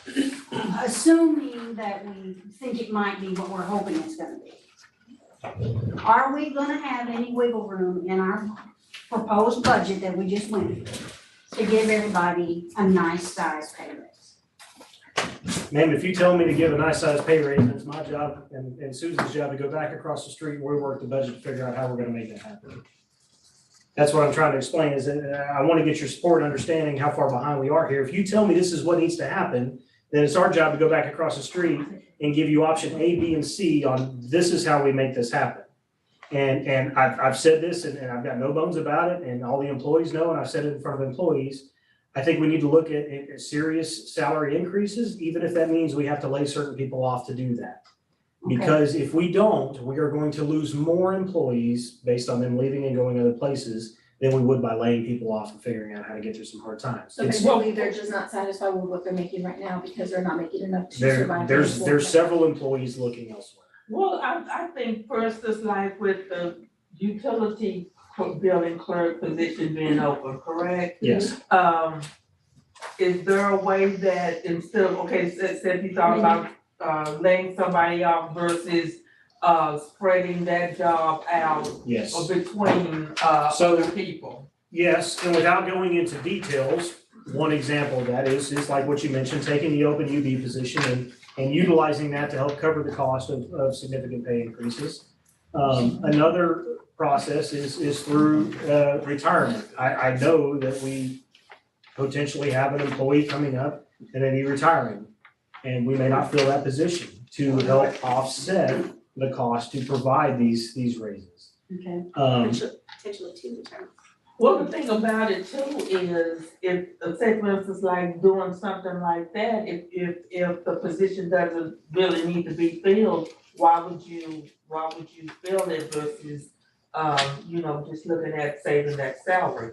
Well, and yes, and I agree, and that's a philosophy that we're taking, yeah, as long as the job can be worked.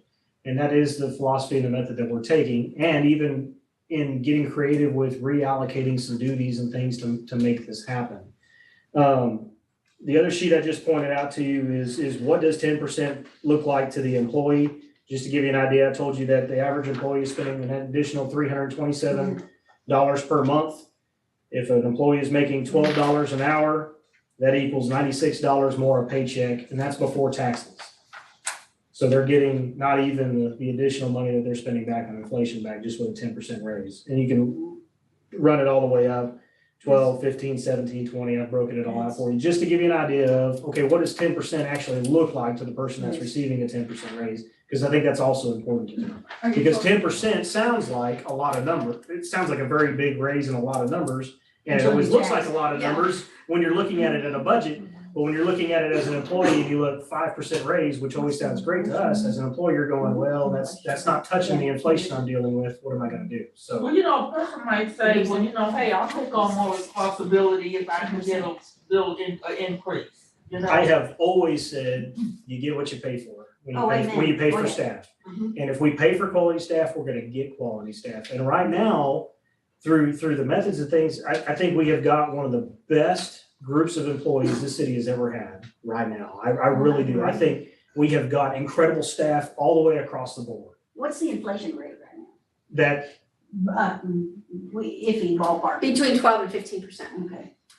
Well, and with the leadership we have now, We're gonna have to go with not pointing you guys out, but the leadership we currently have, we're getting more productivity out of our employees. So they love being here and they're producing a lot more when they do work, so.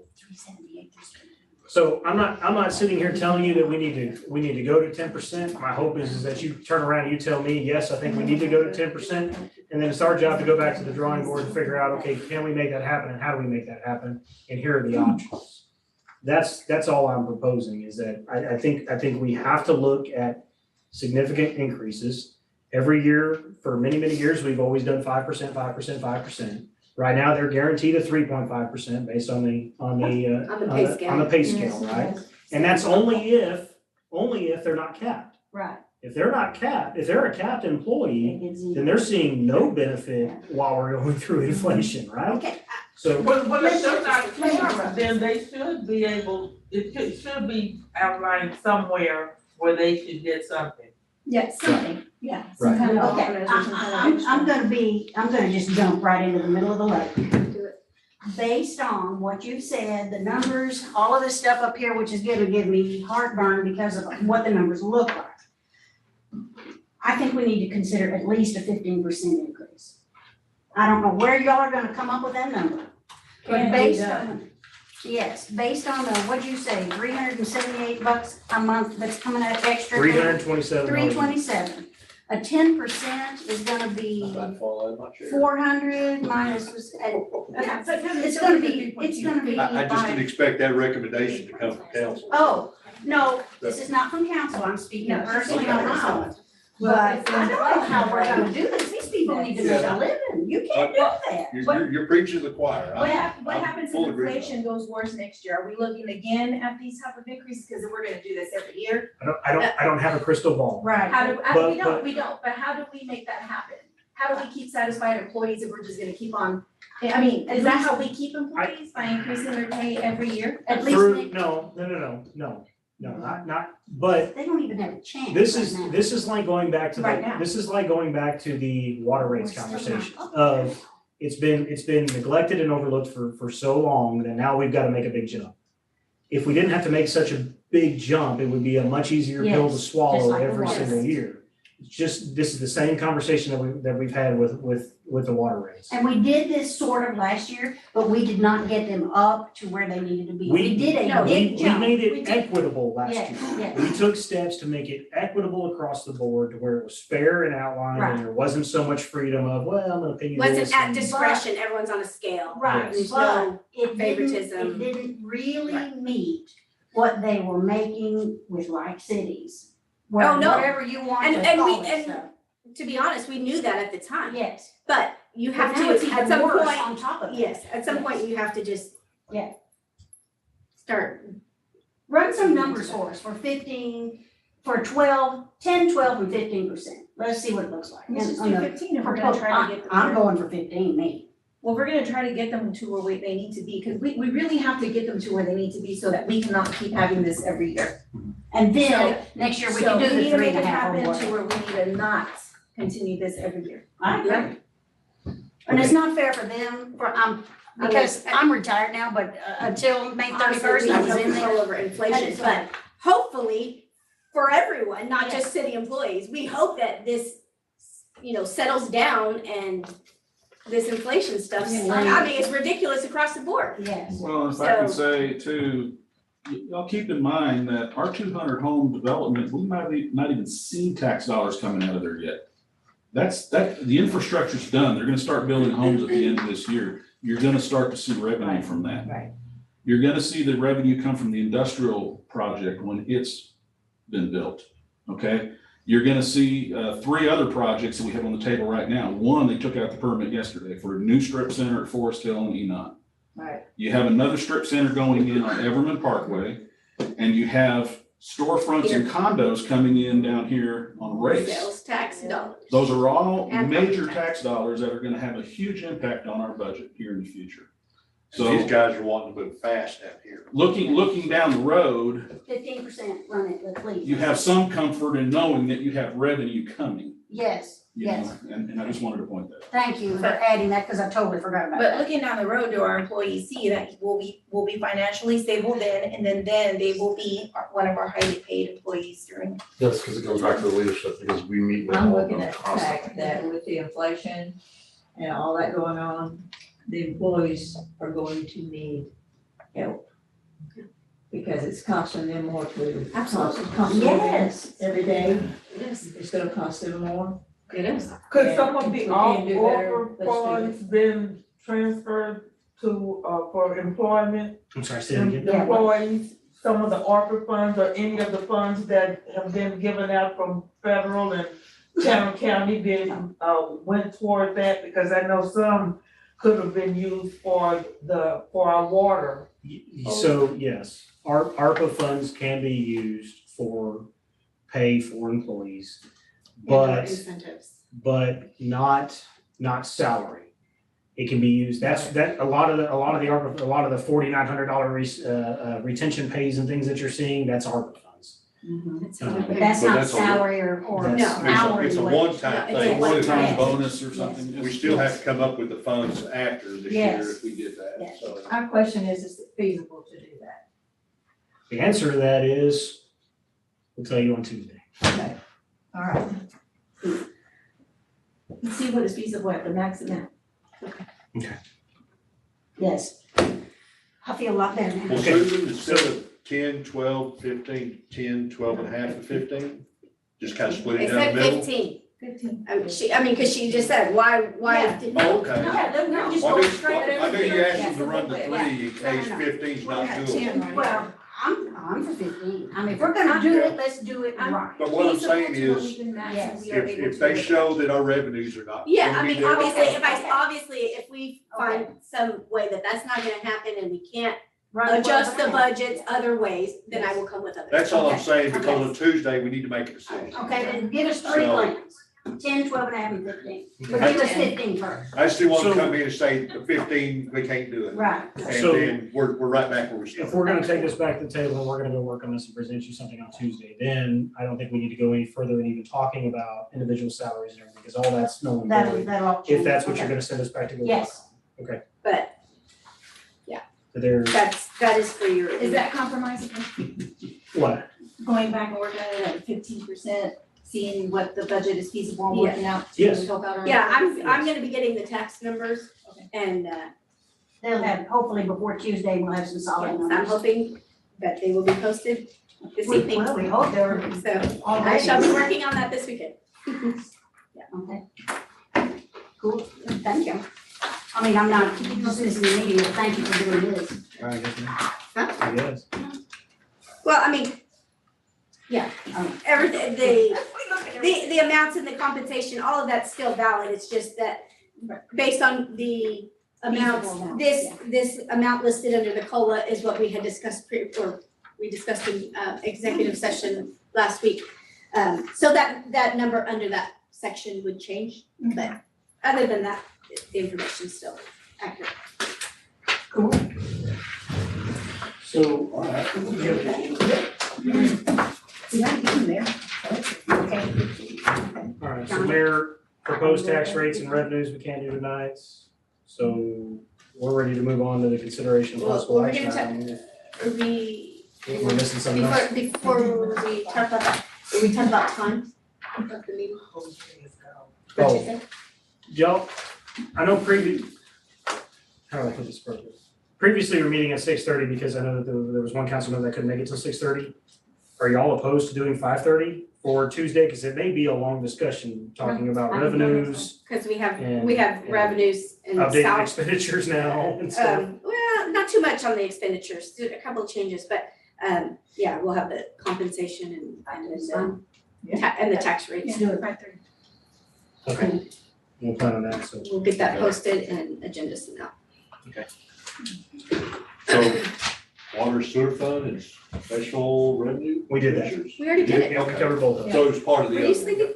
No, I'm just making sure, it's listed individually on here. Food payment. I'm just making sure. We raced overall. I stapled them all together, but yes, it is separate funds. Okay, that's what I'm making sure. So next item, consideration possible action, approve to accept Kelly Dennison's resignation letter effective July 18, 2022. I'll entertain a motion. I move we accept Kelly Dennison's resignation letter effective July 18th, 2022. Motion made, second, any further discussion? Poll the council. Phase one? Aye. Phase three? Phase four? Aye. Phase five? Aye. Phase six?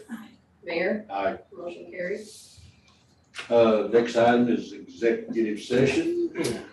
Y'all wanted to talk about that one thing? Well, which, did you want to talk about the, Yeah, two. you said we need to do that in executive session? Yeah, let's do that on Tuesday. Okay. I don't think there's. We're good with We'll get it on the agenda Yes. for Tuesday. Yes. And, the judge and the attorney. Let's chat, yeah, okay.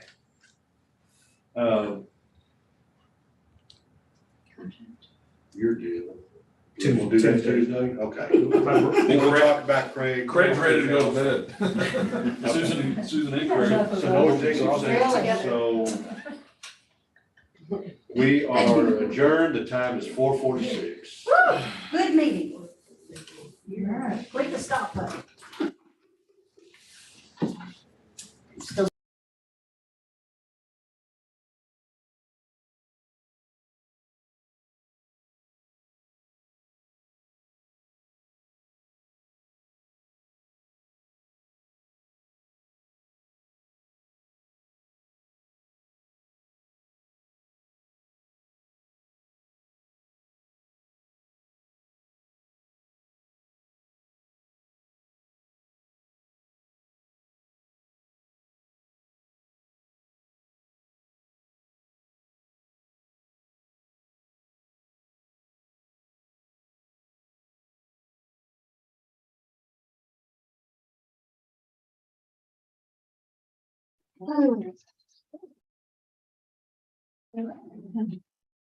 No, not with the.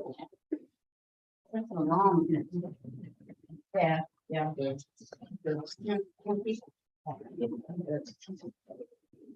Happy,